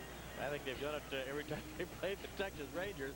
Rangers give them a little bit of crack in the door, and the Mariners just bombard their way through there. And we talked about the good defensive team that the Texas Rangers have, and they do have a good defensive team. But here in this series, they have not played that well. And they keep sinking in the stats. You know, when I opened up the stats to start the series, Ron, Texas was atop the American League in fielding. After the first 2 games, they made a couple errors. They were second. Last night they made an error. They're third now. They're dropping steadily. Whitten now into right field. There's a base hit.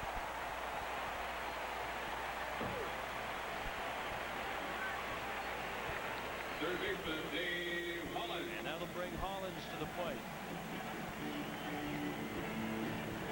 just a nightmare of a place for the Texas Rangers. I'm sure you guys have been talking about the numbers and such, but I mean, psychologically, for Texas, Ron, I mean, there just seems to be no end to it. I think that the Texas Rangers feel about this place the same way the Mariners feel about playing at the Oakland Coliseum. Well, that's on the horizon, but we'll get to that in a few days. Hollins hits that ball well in the gap. Hamilton makes the catch. He doesn't miss many in center. In fact, he's gone 158 games without an error as Darryl Hamilton. Kind of an underrated player. You talked about the Oakland Coliseum. It's on the horizon, Ron. Thursday, Friday, Saturday, Sunday matchup in what really has become a different ballpark than the Mariners of past knew. That's a different place to play baseball with that big aircraft carrier in center. I think the ballpark is smaller, and with that new addition to the Oakland Coliseum, the ball jumps out of there now. It's now a very good hitter's ballpark. Wilson takes a strike.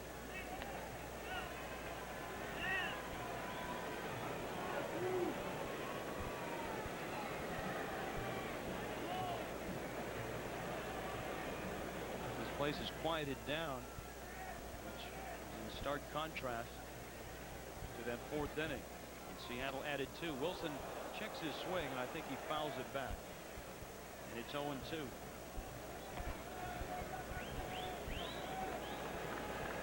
Seems like when you want to hit the ball, you can't do it sometimes, but then when you try to hold up, what does it do? Hit your bat.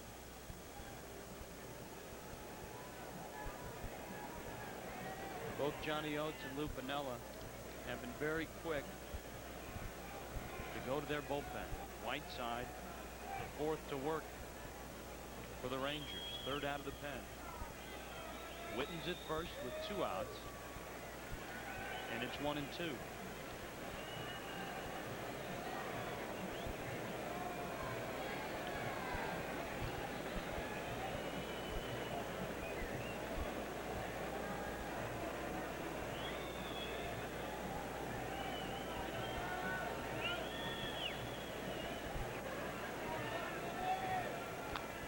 Fouled back. Ball and 2 strikes. Well, the Mariners have had excellent relief in this series, but Ron, it's pretty much come from the 6th inning on. Norm Charlton has come in early. Mike Jackson has done a nice job. Bob Wells has been ready if needed. This is really the first time that Lewis had to go down to the pen this early as Wilson fouls it back. Ball and 2 strikes. Well, I think, as we have pointed out, almost every game of this series, and that is that the pitching has been somewhat contagious for the Mariners. The starting pitchers have done their job. The bullpen has done theirs. The offense has scored some runs. And when you look at what the Mariners have done, and they've only given up 7 runs in the last 46 innings. Make it, the last 47 innings that they've been out there. So indeed, pitching can take you a lot further.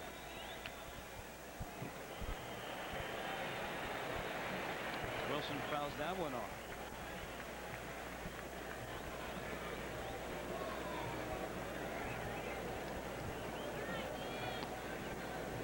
The Kingdome with about 40,000 on hand. And tomorrow night the Oakland A's are in. Friday, Saturday, and then Sunday.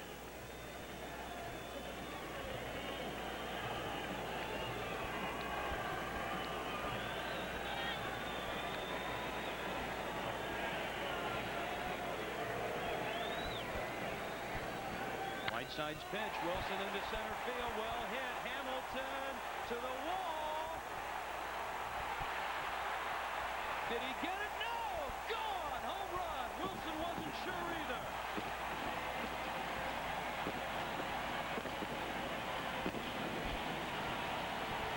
And it's 7-3. His 16th of the season.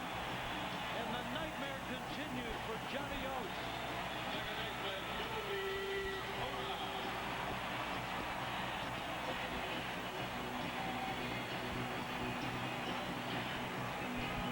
one more time, a high fastball, and Dan Wilson got all of it. The leap by Hamilton just beyond his glove, and Dan Wilson, your reaction of Dan, wasn't too sure. Yeah, now he knows it's gone. 7-3 in favor of the Mariners. And Cora takes a strike. Dan Wilson, sort of a rebirth for him. Ron, I really think that when he went back to Minnesota, back to his old stomping grounds, for some reason that kind of breathed new life into some weary legs. Cora back to the mound, and Whiteside will finish this inning. But Seattle gets 2 more. Dan Wilson just out of the reach of the leaping Darryl Hamilton. The way things have gone for Texas all series long. Boy, that was close. 7-3 Seattle.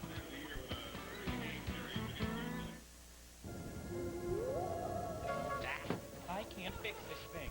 Hey, I am an ambassador, not an engineer. We need an expert. We may need a whole new system.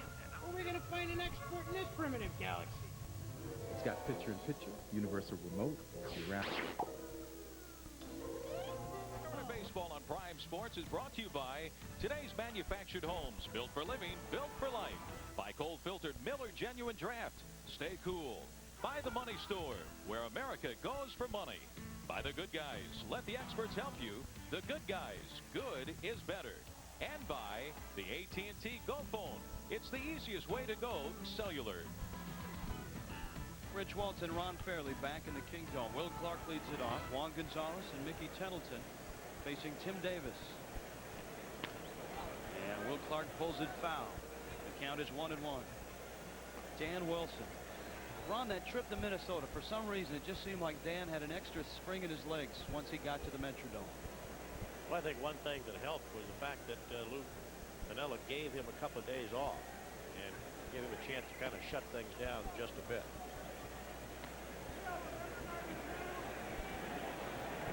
Rafael Carmona in the bullpen.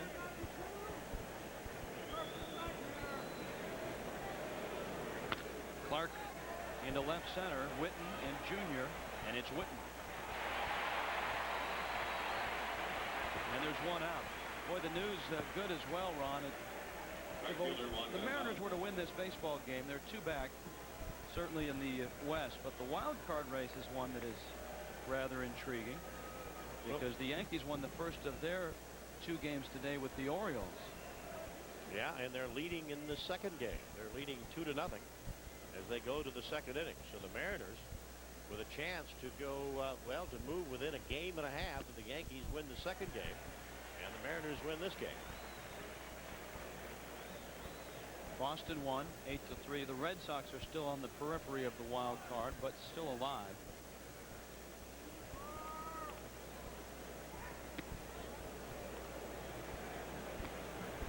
Kenny Rogers in that game beating Mike Mussina, and in game 2 David Cohn against David Wells. The Yankees have a 2-0 lead over the Orioles there. Swing and a miss. Tim Davis had not pitched since the 4th of this month, but he sure looks sharp.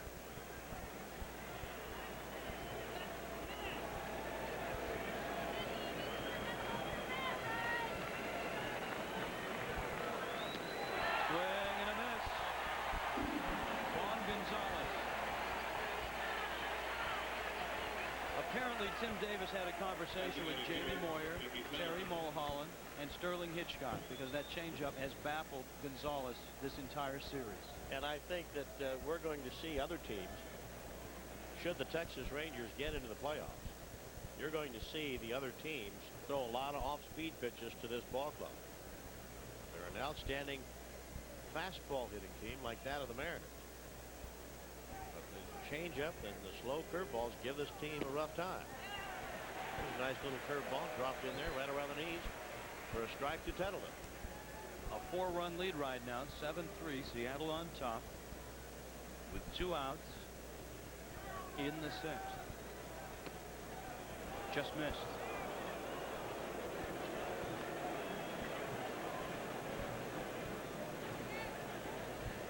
They are still the Texas Rangers, 84 and 68, and they still can put runs up in a hurry.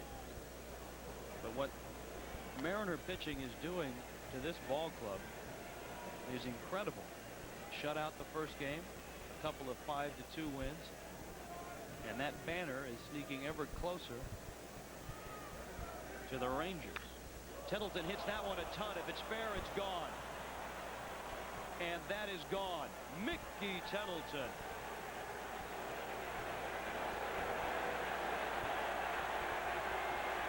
And it's a 7-4 ball game.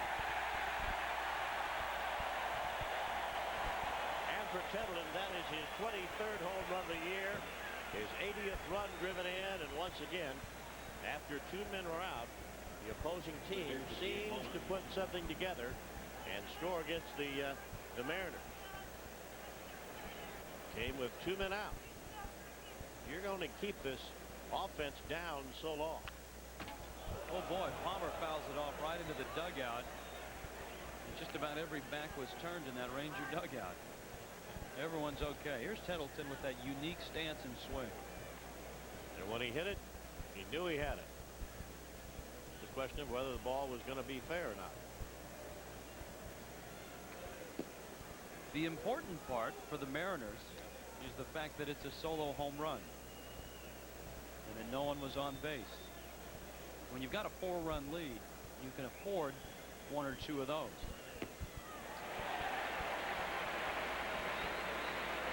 One and 2 now to Dean Palmer, who had the 2-run single in the 4th, struck out back in the 2nd. Tim Davis in his 3rd inning of relief.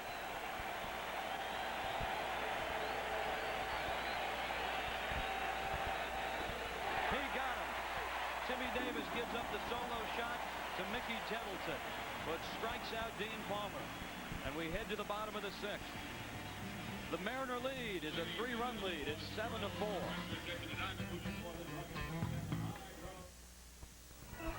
Remember the day when you were finally this tall?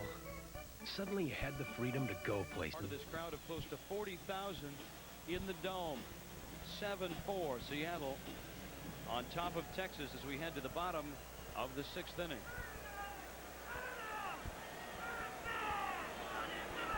Alex Rodriguez, K.Griffey Jr, and then Edgar Martinez. Fastball misses in, and it's 1-0.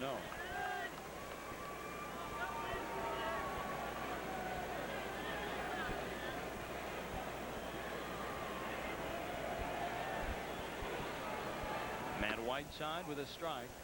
1 ball and a strike.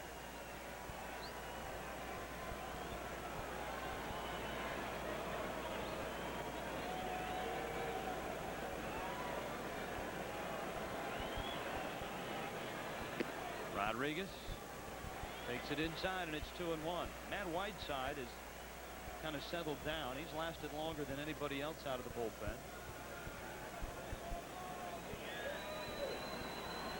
1 for 2 night for Rodriguez. And the count's 2-2. He looks very comfortable in a pennant race, doesn't he, Ron? I mean, last year he was a mere spectator, but he soaked it all in and he learned his lesson pretty well. You know, it's amazing how fast that Alex has come along. He's a very bright young man, and he has been rushed to a certain extent. But boy, he has taken it in, and he has really come along faster than a lot of young players that I have seen over the years. I mean, right now he's full package. I mean, he's got everything going for him. He is. And most importantly, from a Mariner point of view, he has a 4-year contract extension which keeps him in Seattle until at least the year 2000. Strike 3 called at the knees. And Matt Whiteside with his first strikeout. That'll bring Junior to the plate. It's never too early to think about 97. Why? Well, deposits for new season tickets are now being taken for next season. And as a Mariner season ticket holder, you'll be first in line for seating in a new ballpark that will contain Alex Rodriguez. So So get in the game. Call a Mariners account executive at 206-628-9400. And don't underestimate the ability of a new ballpark to attract players. I mean, it makes it an attractive place to play. Just ask the Baltimore Orioles or even the Texas Rangers with the ballpark in Arlington. Jacobs Field in Cleveland. Fastball misses outside, and it's 1-0. Ball players like playing in nice places. Well, I think that's only natural. They also like playing in good ball clubs. They don't like going to last place teams. They like to go to teams where they have a chance to win.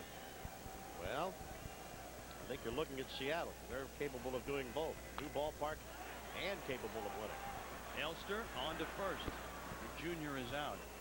Is there a last place ball club with a new ballpark? I'm thinking now. I don't think so. Well, they're building so many new ballparks. I don't know of any. Baltimore, Texas, of course. That is not going to be the case. Cleveland, no. Coors Field. The Rockies are still in the wild card. Yeah. They made the playoffs last year. Maybe there's something to that. Edgar has walked twice and singled. He scored a run.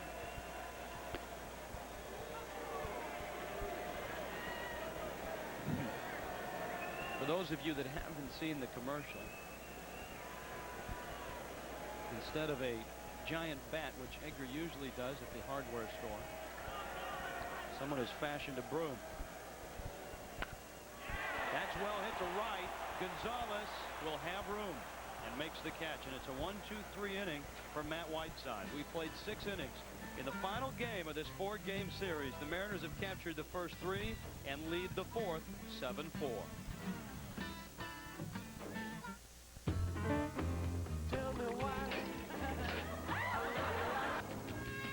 Baltimore at New York. The Yankees looking for a doubleheader and series sweep in the first. Cecil Fielder going the opposite way and just gets it over the right field wall. A 2-run shot.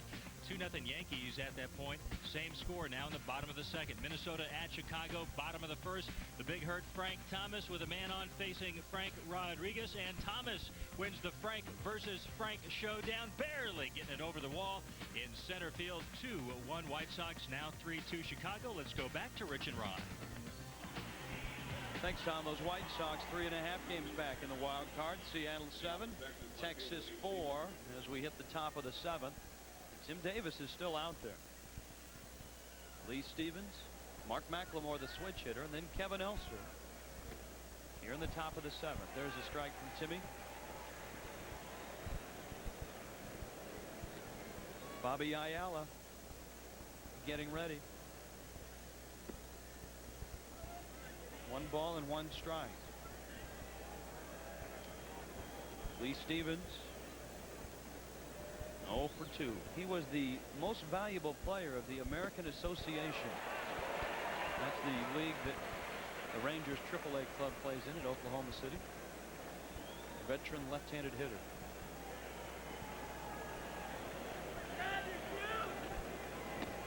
Up and in. The loss of Rusty Greer cannot be underestimated to this Texas team. I think this series really shows how much they miss him, because Greer, normally the number 3 hitter, is still not ready with those sore ribs.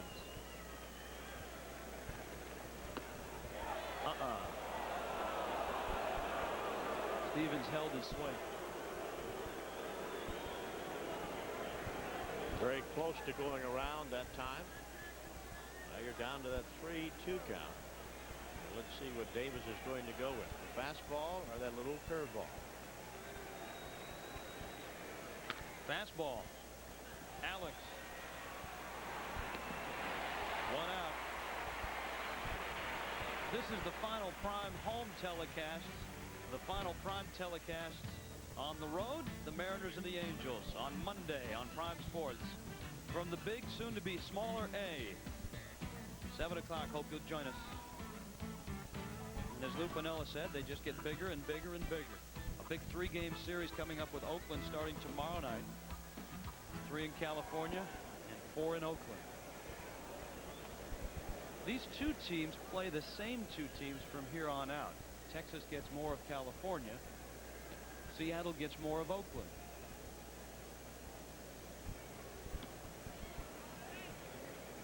Two 2-0 to McLemore.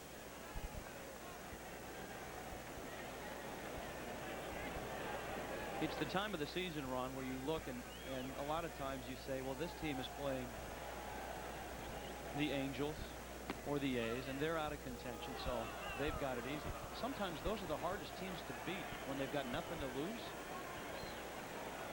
I think the California Angels would like to be able to pay back the Mariners for last year. And the Oakland A's have always been tough on Seattle. So these remaining games are not going to be easy for the Mariners.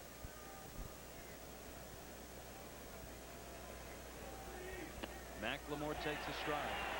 And it's 3-2.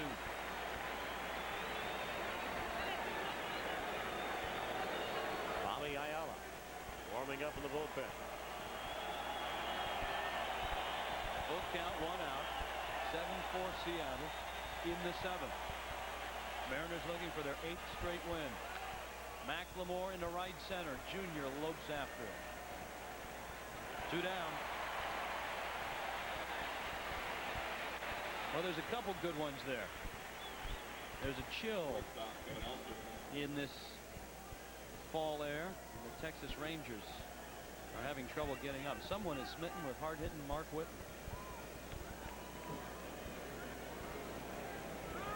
This has been a lot of fun for obviously everyone involved, the players and the Mariners side. Obviously, as broadcasters, it's fun to watch, but it seems, Ron, that the fans here have really had a ball. The memories of '95 have all kind of been dusted off. 1-1. It has been a very frustrating year for the fans. It's been a very eventful year for the fans. And regardless of what happens between now and the end of the season, I think they got their money's worth. They've seen some great baseball. 1-2 to Elster. And this is not the end of it either. Regardless of what happens this year, Mariners going to be back in the middle of this thing again next year. 2 strikes, a 1-2 count, 2 men out here in the inning. And Wilson with the sign, and Tim Davis delivers. Little roller right side. Joey. Nope.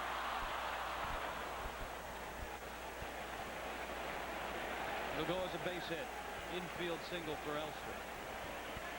But just what you were feeling there, with every 2-strike count, the crowd is back into it, as they were all of September last year.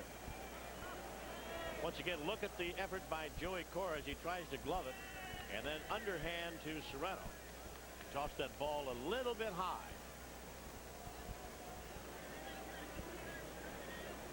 You know, that throw is that toss is a little bit lower. They may get Elster. And right now, here comes Lou Piniella out. We may have another out. He's going to make a pitching change right here. He's going to bring in Bobby Ayala. And so Bobby Ayala becomes the 3rd pitcher of the ball game for the Mariners, the 2nd out of the pen. And the slender left-hander, making his first appearance since the 4th, gets a nice ovation, and deservedly so. 7-4 Mariners, top of the 7th. Here's Tom Glasgow with a U.S. West Prime Sports Update.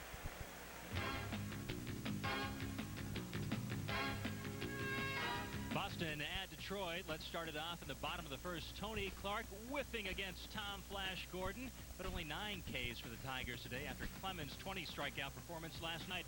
Top of the 2nd, Nomar Garcia Parra singles and scores Mike Greenwell and Rudy Pemberton. It is 3-0 Boston still in the 2nd. Jose Canseco recently back in action, but his struggles continue. Canseco making the 1st and 3rd outs in the inning. Jose just 1 for 9 since coming off the DL. Top of the 3rd, Bill Hasselman with more success, singling, scoring Pemberton. 5-0 Boston, and the Red Sox go on to win it by a score of 8-3. Highlight between Baltimore and the Yankees. Todd Zeile going gap, and that'll bring home a run. Brady Anderson for the Orioles as they try to hang in there against the Yankees. 2-1 New York in the top of the 3rd. Let's send it back to Rich and Ron. Thank you, Tom. 7-4. Seattle on top in the top of the 7th. So Lou Piniella is back into the bullpen. Bobby Ayala, who did not throw last night, didn't throw 2 nights ago. See the numbers on Bobby Ayala. 6-3 with 3 saves. He worked in game 1 in that 6-0 shutout by Jamie Moyer. Moyer going 8 innings, and then Ayala worked the 9th inning. And then in game 2, Ayala came right back and worked 2/3 of an inning. Did not give up any runs or hit, and he struck out 1. And in that game, he recorded his 3rd save of the year. So Ayala will be working now in 3 of the 4 games played here against the Texas Rangers, and will be facing a left-handed batter. You're probably wondering why Lou Piniella would go to Ayala off of Darrell Hamilton, a left-handed batter. Well, a lot of times, and for the most part this year, Ayala has gotten the left-handers out better than he has the right-handers. And so Ayala going with a little bit better fastball, and Lou Piniella, realizing the importance of this game, is going to go down with Ayala. Also, it's interesting to note the way that Piniella has worked the 3 guys down in the bullpen: Ayala, Charlton, and Jackson. Outside corner, and it's 0-1. Basically, he has rotated those guys throughout this series. I talked to Lou about that before the ball game, and he had an interesting response. Here's the 0-1. It's outside. It's 1-1. Piniella told me that with some closers, he would not be able to do that because the 3 guys he has, Ayala, Charlton, and Jackson, are very unselfish. Whether they come in the 6th or whether they come in the 9th, they come in and do their job. He said, if I had another closer, and there are closers out there that if I had, I couldn't do that with him. If I didn't bring him into the 9th, as most closers do, then I couldn't do that. Check swing is inside. Did not go around. It's 2-1. And the versatility, you're right, Ron, it's rather unique to have that in your pen.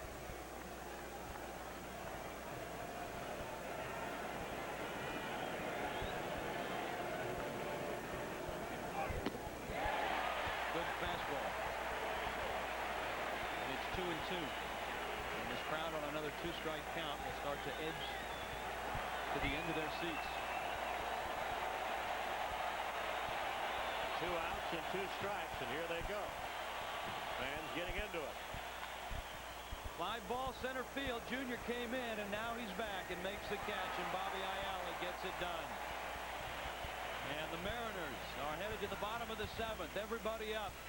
7-4. The 7th inning stretch brought to you all season long by today's manufactured home, built for living, built for life. Until today, the Browns only imagined a home like this. A home built on their own piece of land, brand new and customized just for them. On Prime Sports, the Mariners on top. Hey, Big Sky football is back. The Lumberjacks of Northern Arizona will take on the Portland State Vikings, one of the newest additions to the conference.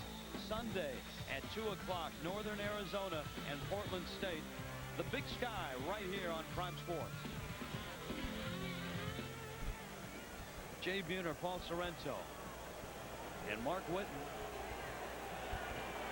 Bottom of the 7th, a 3-run Mariner lead. Whiteside with a curveball is out in front, 0-1. Buhner single back in the 2nd. The Mariners picked up 2 in that 2nd. Added 1 in the 3rd.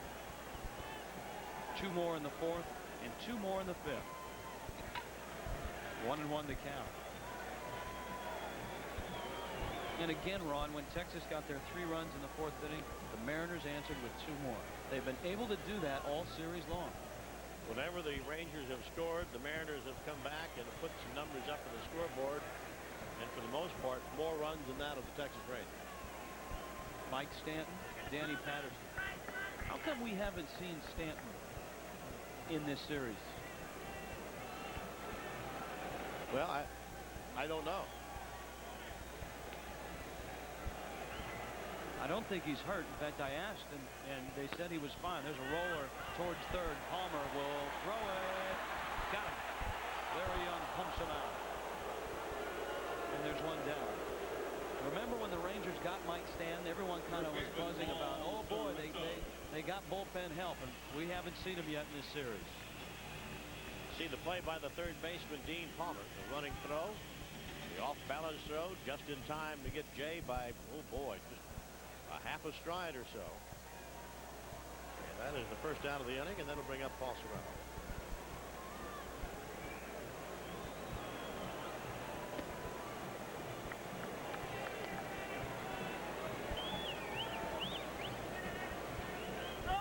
Paulie popped out his last time up, has a single and 3 trips.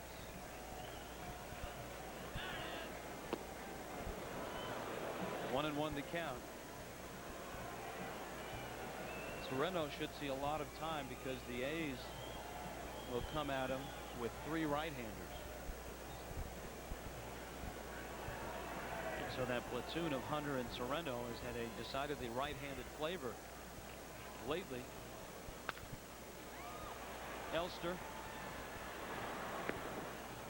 2 down. How about the only mistake that Matt Whiteside has made? Was a 2-run homer to Dan Wilson. Right now, those 2 runs loom very, very large. Mariners had a chance to really do some damage back in the 3rd inning when they had bases loaded, but a double play ball got out of the inning.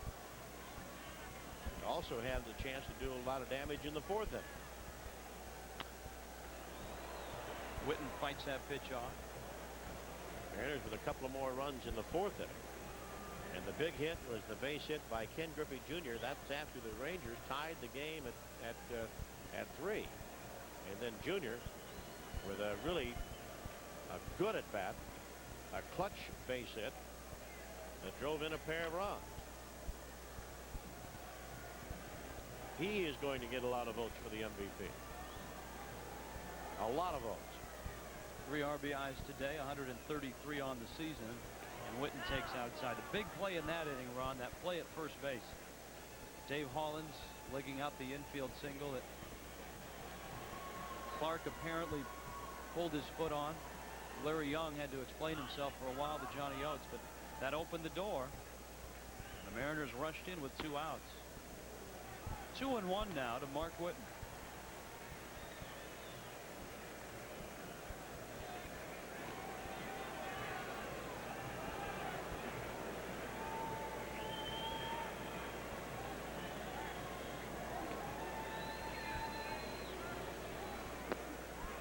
And it's 3-1.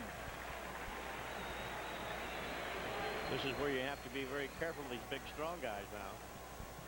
We keep saying it over and over, but every time it gets down to a 3-1 count, that's what comes to your mind.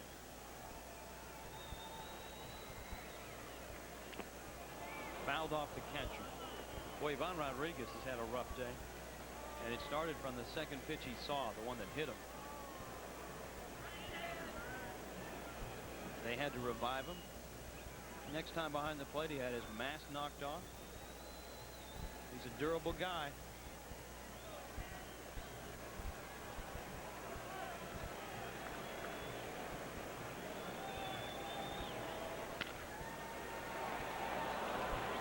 Clark will beat him to the bag. And Matt Whiteside has settled down as he's retired 7 in a row. But the Mariners, as we head to the 8th, have a 3-run lead. It's a 6-out game now.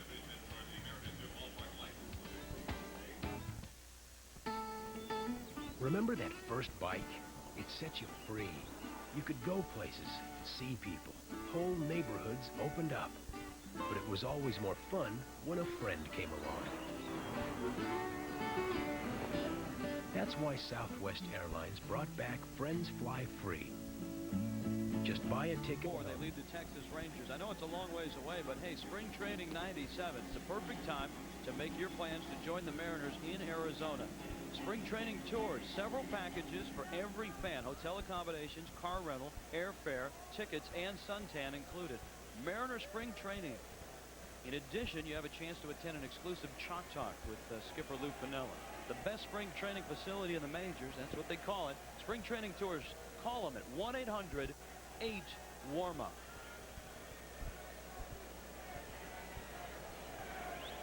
It is a little bit drizzly today.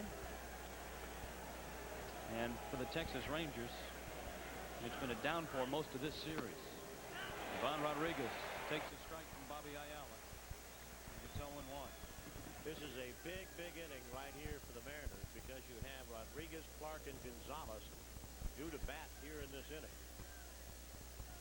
You're going to be going right through the heart of their lineup here in the 8th. 0-2. 171. The 3, 4, 5 hitters. Isn't that something? You talk about having your pitching staff dominate a good hitting team like that of the Rangers. That is exactly what has happened to Johnny Oates' team. The Mariners have really stepped up a notch in this series. The 0-2. Fly ball down the right field line, foul and out of play. Oates said the other day that in the series we're getting 7 or 8 base runners a game. And that's not hits, that's base runners. Which means that Mariner pitchers are keeping people off base. Not a lot of free passes issued by this Mariner staff in this series. Well, they only have 14 hits coming in the ballgame in this series. Ground ball, base hit, right field. Ron Rodriguez with his second of the day. He's 2 for 3. And now here's Will Clark.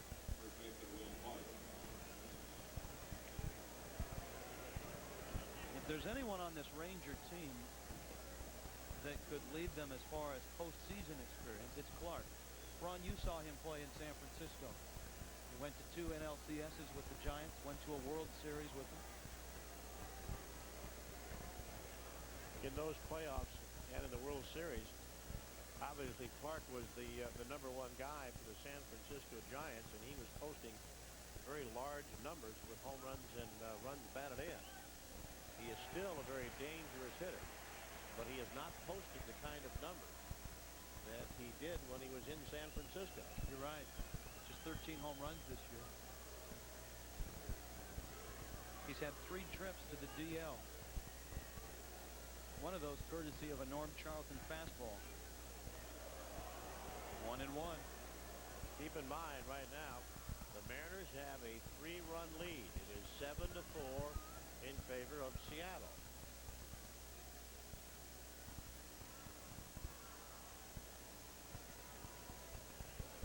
And Ayala is way outside. It's 2-1. And we may see some action down in the Mariners bullpen.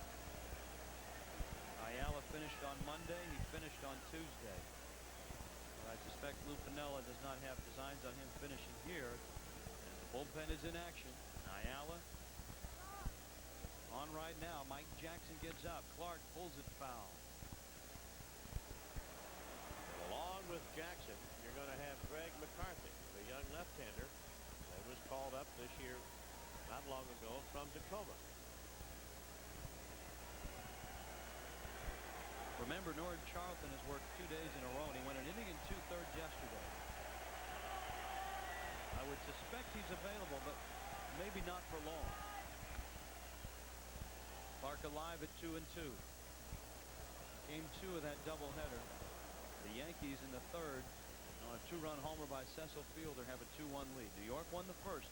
If the Yankees sweep Baltimore and Seattle wins this baseball game, the Mariners would be 2 back in the West and a half game back in the wild card.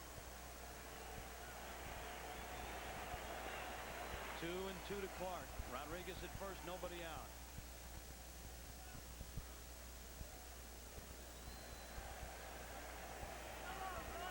And it will stay at 2-2. Juan Gonzalez, the big right-handed bat, looms on deck. And then you get into Tettleton and Palmer, and that's where the Rangers have made their living this year.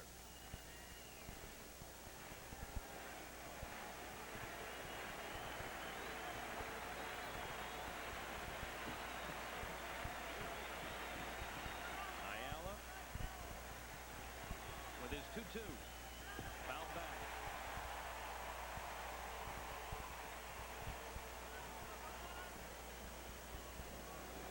Go back to that first inning. You talk about the Mariners with opportunities. Texas had a nice one. Runners at first and second and nobody out against Bob Walcott. But Will Clark bounced into a double play and Gonzalez struck out.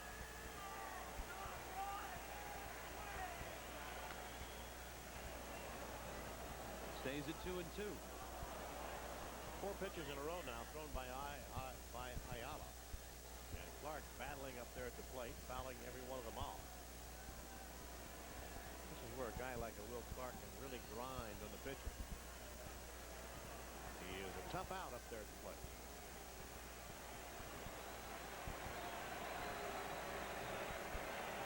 Rodriguez a leadoff single.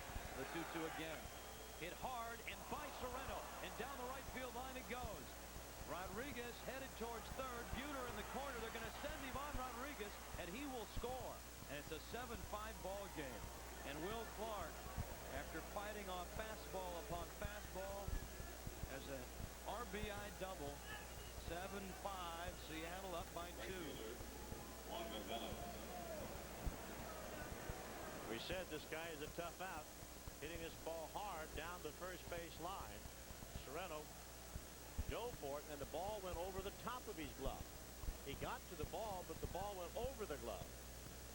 And that allowed Rodriguez to score all the way from first base. Now the tying run comes to the plate.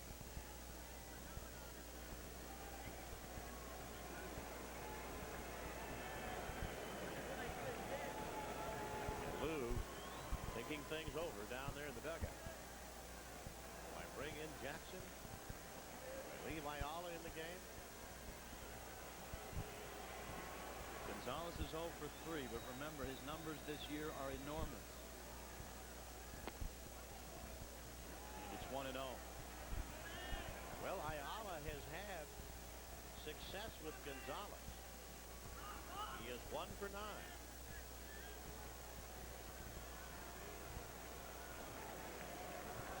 45 homers, 138 RBI. 1-1 to count. Switch hitter is on deck in Mickey Tettleton. Nobody out. A run across in the 8th.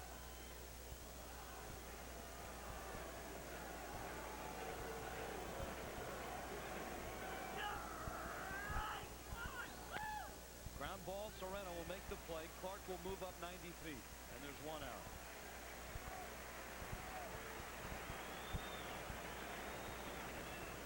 Designated hitter Mickey Tettleton. And Bobby Ayala will face Mickey Tettleton. Tettleton's last at bat from the right side of the plate was a mammoth home run, a solo shot off of Tim Davis.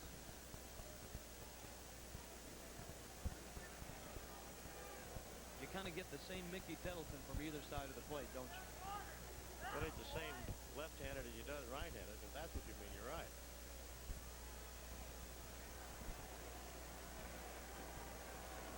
Right around 245 from both sides.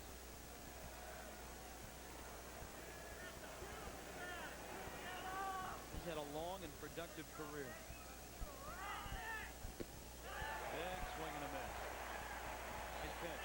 A big hard swing, and I think Tettleton may have pulled something in his side. Taking a little bit of time, rubbing his side right now, but look how hard he swung, and reaches up and grabs his ribs. He does not get cheated up there at the plate. When he swings, he airs it out. Like Brian Downing did there for a number of years with the California Angels. And the Texas training staff that's coming out, along with manager Johnny Oates. Take a look at Tettleton. That's when you know that you have swung too hard. When you swing so hard that you hurt your ribs, then you've overdone it.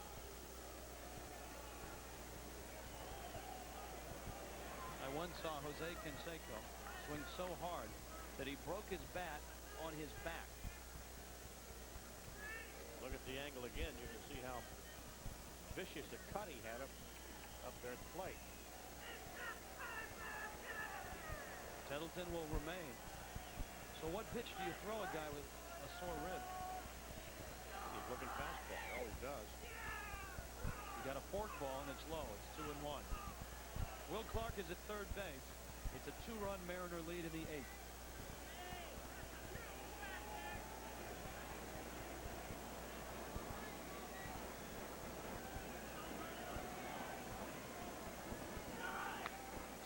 a fly ball to right field and deep. Buhner, the wall, makes the catch. And Will Clark will score. Big sigh of relief. It's a one-run ball game. That one almost left the building. It'll go as a sacrifice fly. Tettleton's second RBI of the game. Nobody aboard, and here's Dean Palmer. And the Rangers showing signs of life. It's a 7-6 game. And here it is. You can see him going out there trying to hook it. And he got it deep enough to get that runner in from third base. Here we go. We're hooked up in a very close game once again. You have power at the plate. Dean Palmer with a 1-0 count. Palmer had a big hit, the 2-run single back in the fourth. But he has struck out his last 2 times. Norm Charlton is up. Mike Jackson is with him. And here comes Lou. We might see Jackson. Lou going out. Kind of mulling things over. Do I leave Ayala in? Do I go to Jackson? I still have Charlton available. How do you feel, Bobby? He said, I'm fine. I feel fine. Okay. Then you know how to pitch to Palmer. Make the pitches. You don't have anybody on base. Concentrate on getting this guy out up there at the plate. Nobody's on. Get the hitter. You know, Lou had a similar trip like this in the second game of the series when he came out and talked to Norm Charlton. A similar situation. Tight game. Charlton struggling. Asked him the same thing. You all right? Shows a lot of confidence in his relievers, although Ayala has fallen behind 2-0, and suffice to say, if he doesn't get Palmer, it might not be long for this game. Where you have a left-hander due up next in Lee Stevens. And the decision will be on the shoulders of Lou Piniella. 2-0 pitch, way outside.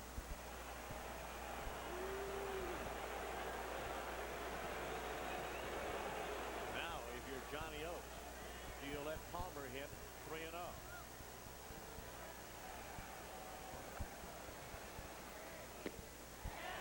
Right down the middle. Didn't look like he had the green light, did it? A little tough to tell.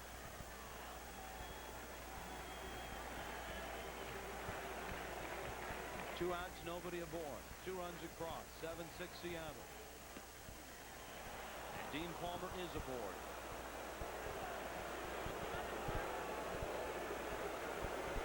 Lee Stevens. Lou wants to know if Charlton is ready.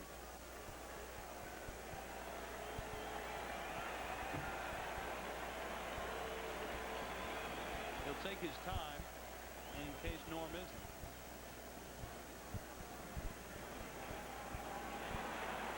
Here he comes. The Sheriff. For the 3rd straight game. Out of the bullpen. Bobby Ayala has pitched well in the series. The Rangers are within a run. Let's head to Tom Glasgow for a U.S. West Prime Sports update.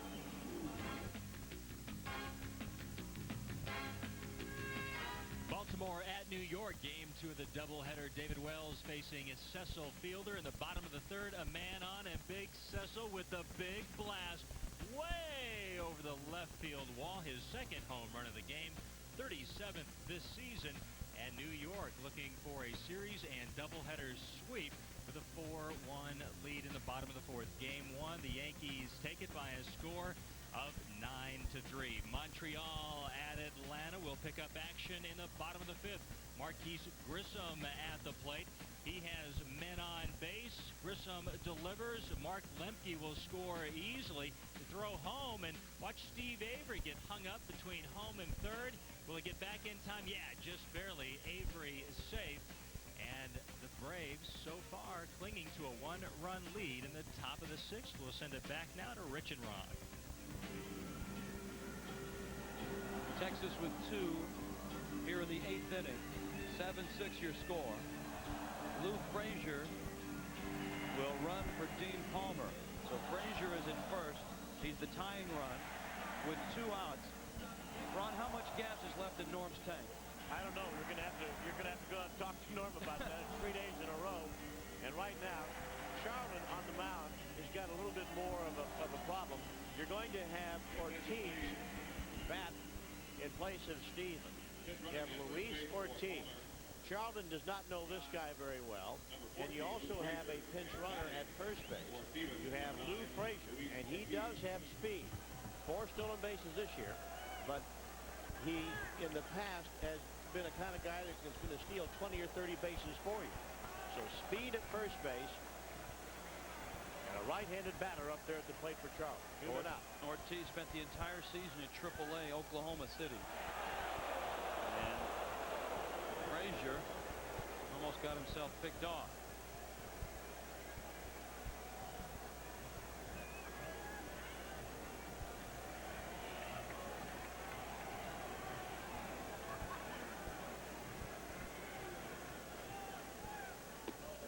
Ortiz takes down low. He had a pretty good year at AAA. 317, 14 homers, 73 RBI. Played mostly as a first baseman. 4th in the league in hitting.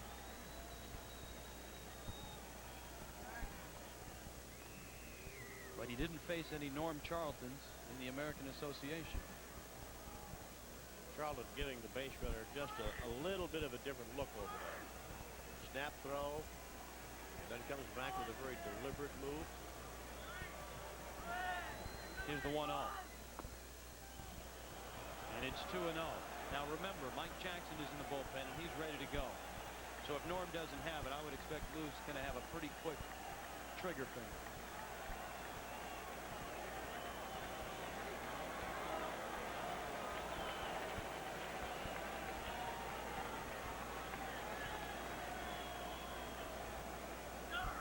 The 2-0. Boy, the youngster had the green light, went after it, lost his bat, and it's 2-1. May have swung at a pitch out of the strike zone. May have swung at ball 3.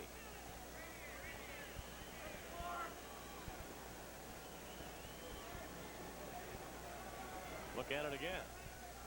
Yeah, it might have been in the strike zone. Looked like it might have been outside just a hair.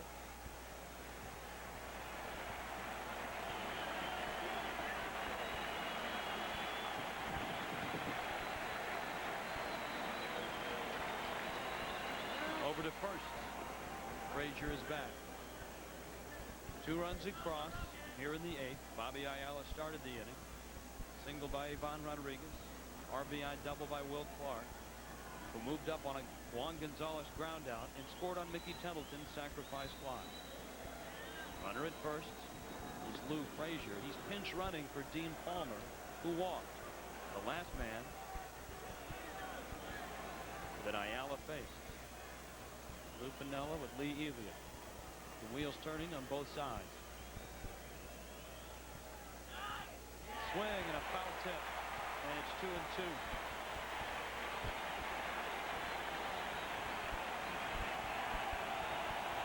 And this crowd, who has been rather quiet in the top of the 8th inning, starting to come to their feet.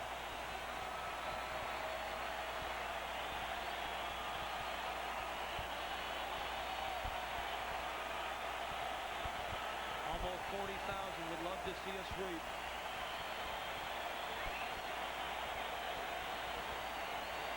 Dan's going to go back and have an equipment change. He may have done something to the mask on that last pitch. Yeah, Wilson went out, and Norm actually looked like he tried to fit a baseball through there just to make sure. See that may have snapped one of the bars. When Wilson got to the mound, Norm put the baseball up against the mask, and I think that's when Dan realized he better get a new one. And now the crowd back on their feet. 2-2 to Luis Ortiz. 2 outs. Tying run at first. Way outside, and it's a full count And so Frazier will be on the move. And if you're the outfielder, back up a little bit. Do not allow the ball to be hit over your head or hit in the gap, because the runner at first is going to be off and running. Make them get 2 hits to score a run.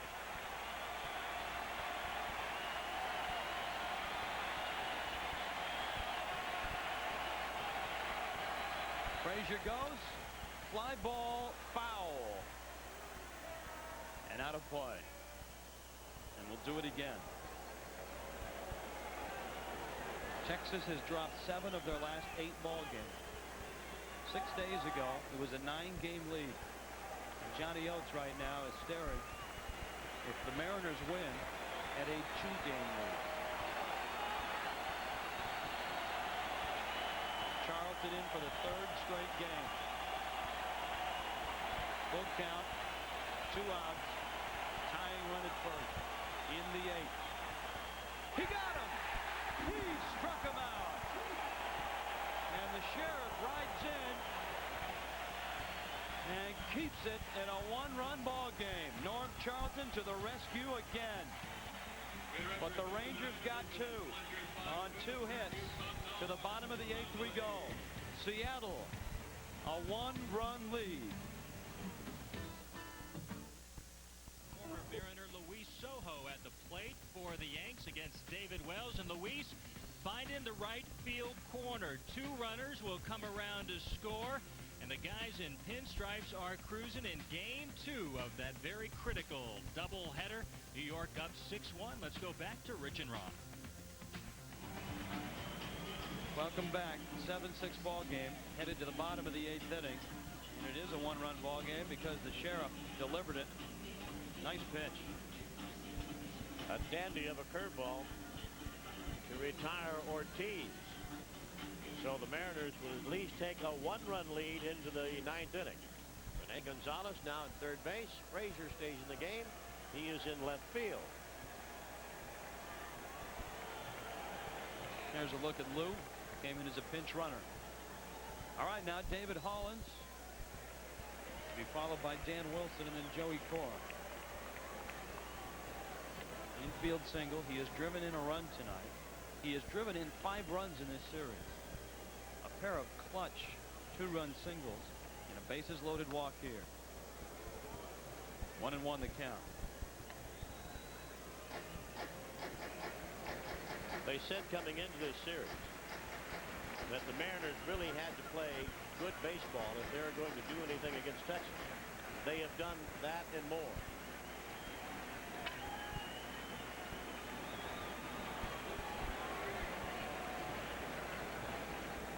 The 1-1. Elster won't get there. It's a base hit. And a leadoff single. The Mariners could use some insurance. Dan Wilson is a pretty good bunter. Lou Piniella may decide to play little baseball and go for 1 run. Sacrifice the runner along. And then play for the 1 run. Then again, he may go ahead and send the runner and put on the hit and run. We've seen him do that too. Wilson, that one is a rather large one. A 2-run homer in the 5th. Also a sacrifice fly. 3 RBIs in the ball game. Wide side to the plate. He is bunting. Foul. 0-1. If you bunt the ball to Clark. Because Will not throw the ball to second base. He'll come up and fake. But he will not throw the ball to second base. Well, you should know. You saw him play many, many times. Yep. You'll come charging down the line on you. But make him feel the ball. He does not like to throw. And remember, Rene Gonzalez just in the game is at third. Wilson going to try to lay it down again. It's 0-2 now.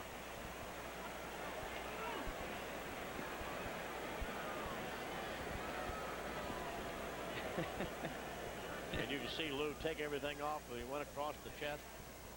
Take everything off and let Dan swing away. You can see that smirk on his face as well. Well, sometimes you can't bunt. You step up and hit the ball hard. 7-6 ball game. The Rangers got a couple. In the top of this inning. Here's the 0-2. Check swing. Did he go? They'll ask.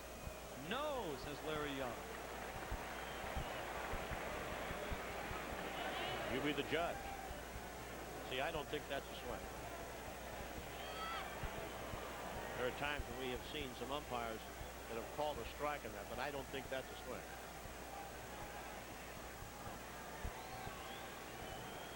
Matt Whiteside's 1-2.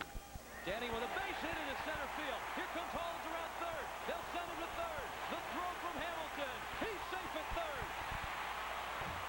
And out at second is Wilson. But the Mariners have a runner at third with one out. Lou Piniella off his feet. Wilson could not get the bunt down, but he drills a single to center. Hollins, who runs very well for a big guy, got to third in time. You can see the stroke by Dan Wilson. Right back up the middle. Hollins around to third base, going to challenge the arm of Hamilton. Hamilton does not have that good of a throwing arm. And then they get Dan Wilson going into second base.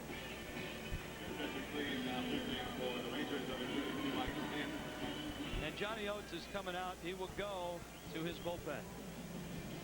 Oates has been a frequent visitor to the mound throughout the series. Matt Whiteside exits. Mike Stanton enters. We'll take a timeout. 7-6 with an insurance run 90 feet away. This season, join Prime Sports and the men who roam the sidelines every Friday on our 96 Coaches Show lineup. Hear it straight from the coach's mouth as they share game strategy, player profiles. 7-6 ball game. Most everyone's been up on their feet at various times throughout this ball game. And in the bottom of the 8th inning, Seattle with a 1-run lead. D.Hollins at third. Mike Stanton out of the bullpen.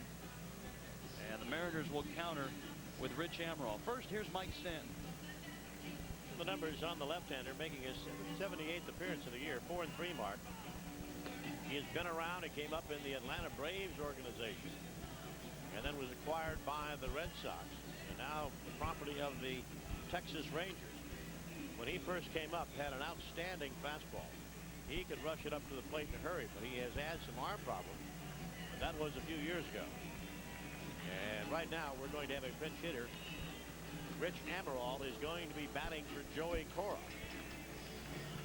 The Rangers have the infield drawn in, and we have not seen Lou Piniella use the squeeze play in a long, long time. Is it possible? Yes, it is. Is it likely? Lou doesn't like it. But if there's a guy that you'd want at the plate, Amaral is a very good bunter. Infield in. Stanton against Amaral. Strike one. 2 for 8 this year.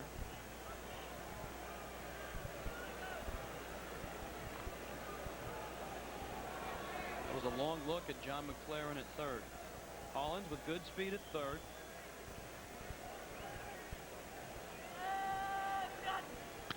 Ground ball. Hollins holds at third, and McLemore makes the play to first. Sounded like Mike Stanton broke the bat of Rich Amaral. He said he threw hard, and he got in on the hands of Amaral. Look at it one more time. There it is. Jammed it. And that weak ground ball with the infield drawn in. There was nothing that Hollins could do. And now it'll be left up to Alex Rodriguez.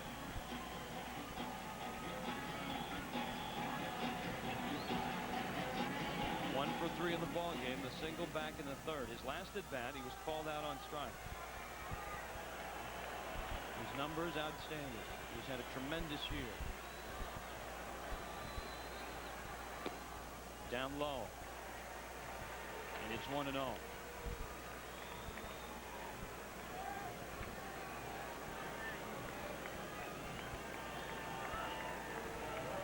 Lou Piniella sitting on a 1-run lead.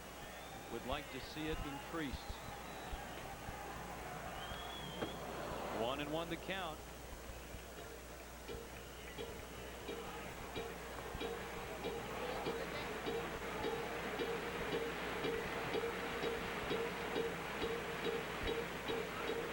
Randy Patterson.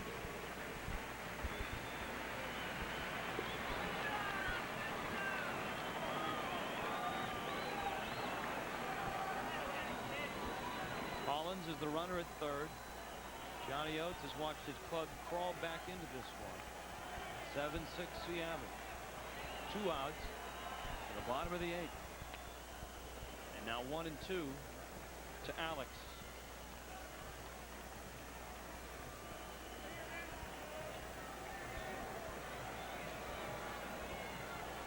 Seems like a while ago when Bob Walcott and Roger Pavlik opened this ball game. Neither were around long at all, and it's Charlton who may end up finishing it.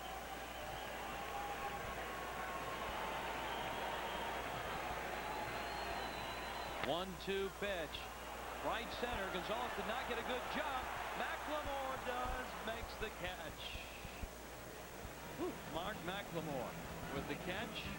And so, as we head to the 9th, it's a 3-out ball game and a 1-run lead. The Sheriff looks for number 8 in a row. In 546, Wang the Wonderful discovered that high and low were intimately linked. In 1589, Galileo discovered the fun of high places. And in 1684, Isaac Newton took a low experience and turned it into an historic high point. Now, you can make another great discovery at every Mariners home game. For just $5, you get into the Southwest Airlines Cloud Crowd. Highest seats, lowest price, most fun. Another great moment for mankind. Just ask for the Southwest Airlines Cloud Crowd at the ticket booth. We keep you moving. We keep you moving. At BP, our high-octane super delivers everything you demand in a premium gasoline. And like all our gasolines, Super comes with an unconditional fuel system guarantee, so you can concentrate on more important things. We keep you moving. We keep you moving. We keep you moving. We keep you moving. The new Back 7-6. Seattle on top. Mark McLemore, Kevin Elster, and then Darrell Hamilton. There's Andy Sheets, who's come into the ball game at second. McLemore, the switch hitter, against Norm Charlton. Strike 1. It's 0-1. Well, here we go into the 9th inning. And the Mariners do it one more time.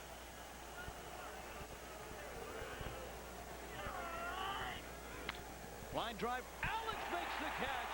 There's 1 out. And the Mariners get a break. McLemore hit that right on the nose. The Rangers have hit some balls hard in this series, but they have been right at several of the Mariners' defensive players.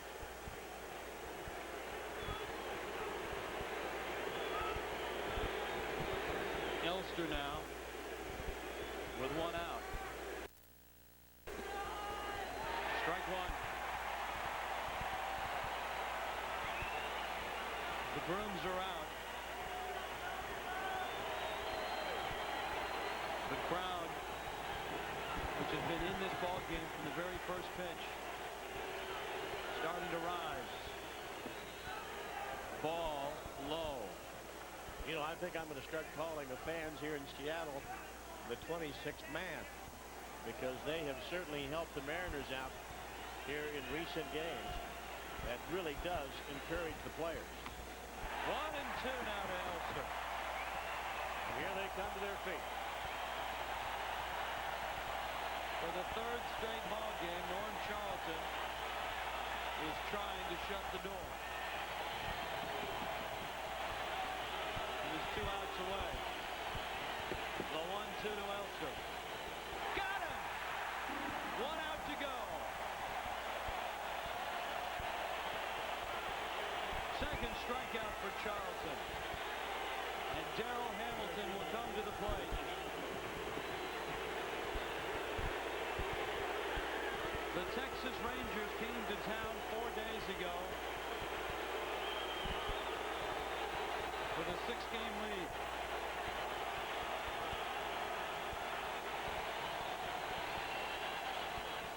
Hamilton lines it foul down the left field line. The Mariners had finished off their road trip and wrong. Yes, they have, and they knew what they had to do with the Texas Rangers coming in. They knew they had to win at least 3, and it looks like they've got a chance to win 4. Inside, 1-1. Hamilton has 2 hits in the ball game. He's 2 for 4. Johnny Oates and the Rangers have seen their hopes dashed in this building before. A 1-1. And it's 1-2. Charlton has the advantage here. Do you stay with a fastball, or do you throw that big split finger that he has up there to the plate? The fans are on their feet. No one has left this one. 39,769 on hand. Here's the 1-2. Little Looper. This should do it. 8 in a row. The Brooms are out. The Sheriff does it. 2 games back.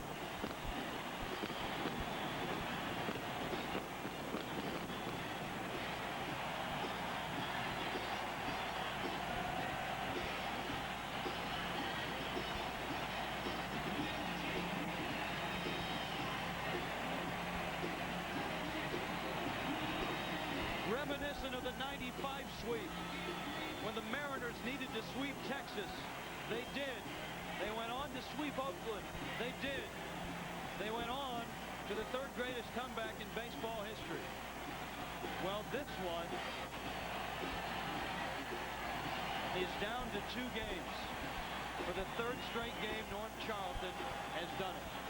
Refuse to lose as the Mariners sweep the Texas Rangers. And as Rich mentioned, they're down to 2 games behind the Texas Rangers. And very quickly, I want to look at the standings, because the Mariners now are just 1 game behind Texas in that all-important loss column. And the fun is just starting. The Oakland A's are in tomorrow night. 7-6 will savor this one for a little while longer.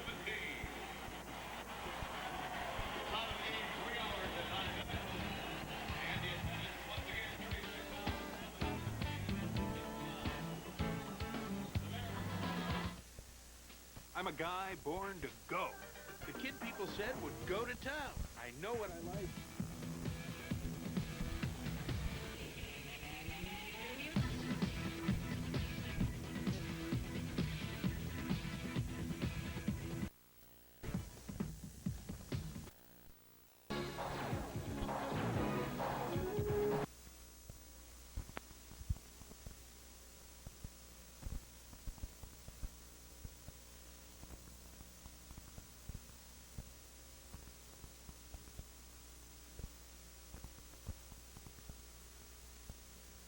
Airlines. By Eagle Hardware and Garden. Eagle, more of everything. By the U.S. West Direct Yellow Pages. It's the one that gets used.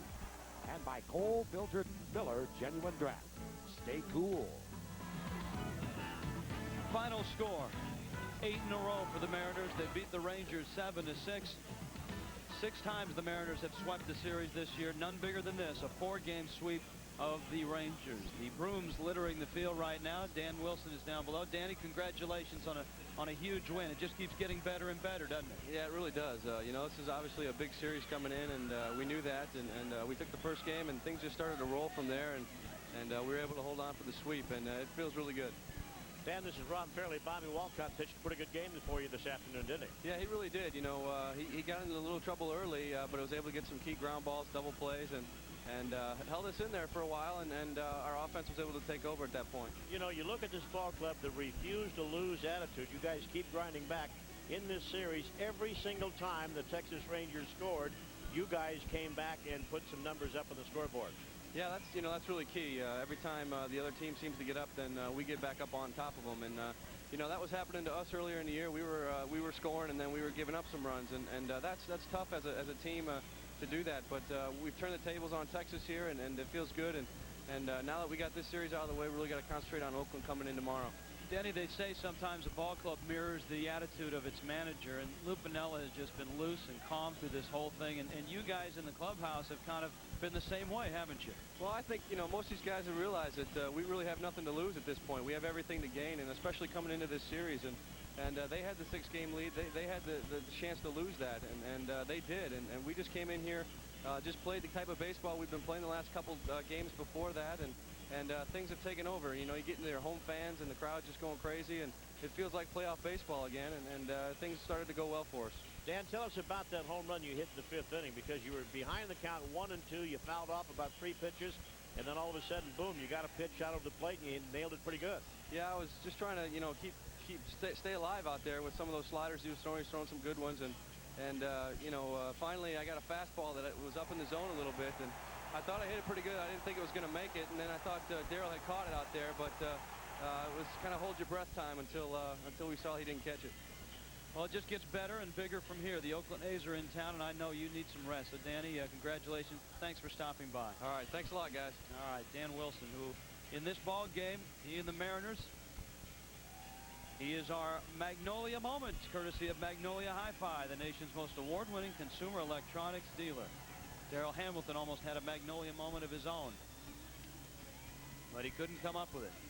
Postgame guests on Prime Sports receive a gift certificate courtesy of Magnolia Hi-Fi, the nation's most award-winning consumer electronics dealer. Well, it was a big series, no question about that. And right now, the clubhouse down there in the Mariners dressing room areas has to feel pretty good. But at the same time, they know that they've got their hands full because they have a team coming in, the Oakland Athletics, and they are 2-4 against Oakland this series. Aha! But they're playing a little bit different ball club right now in that of the Seattle Mariners, who go into this series with an 8-game winning streak, and they feel pretty darn good about themselves right now. There's the West, Ron. You mentioned, importantly, the loss column, because the Mariners, after today, have 11 games left, whereas Texas only has 9 left. Yeah, but look at that loss column. That's eventually going to catch up to everybody right there. They're only 1 back in the loss column. Importantly, the wild card, the Mariners are down to a game. Now, right now, last we heard, the Yankees lead Baltimore 6-3 in the top of the 5th. If New York sweeps that doubleheader, the Mariners are a half game back in the wild card. And that is more good news right there. Just very quickly checking the Baltimore Orioles. Coming into today, they have 68 losses. And if they lose the second game, then the Mariners and the Baltimore Orioles will be tied in the loss column. Lots of things to think about. Think about this. BP has been a proud sponsor of the Washington Special Olympics for the past 3 years. BP supports Special Olympic athletes.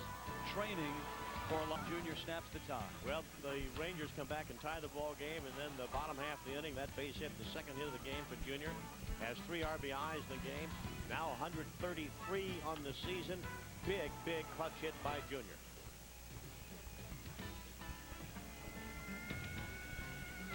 Well, we've seen those brooms out throughout the series. At first, maybe it was wishful thinking. When you got into games 2 and 3, maybe. But here in game 4, the brooms littering the field, and the Mariners have swept the Texas Rangers, and I guess bring on the Oakland A's. The next telecast here on Prime Sports, the final Prime Sports telecast of the season, on the road with the Angels, the Mariners and the Angels, Monday night at 7 o'clock. Just in case you don't have weekend plans, the A's in town Friday, Saturday night, and Sunday afternoon. Then on the road, 3 in California, 4 in Oakland. Ron, I enjoyed it. We'll see you at the Dome tomorrow night. The Oakland A's are in town, and lace your shoes up just a little tighter. You got it. Mariners 7, Rangers 6. For my producer, Mark Engelbrecht, for Ron Fairley and Rick Riz, I'm Rich Waltz. We'll see you at the Dome tomorrow.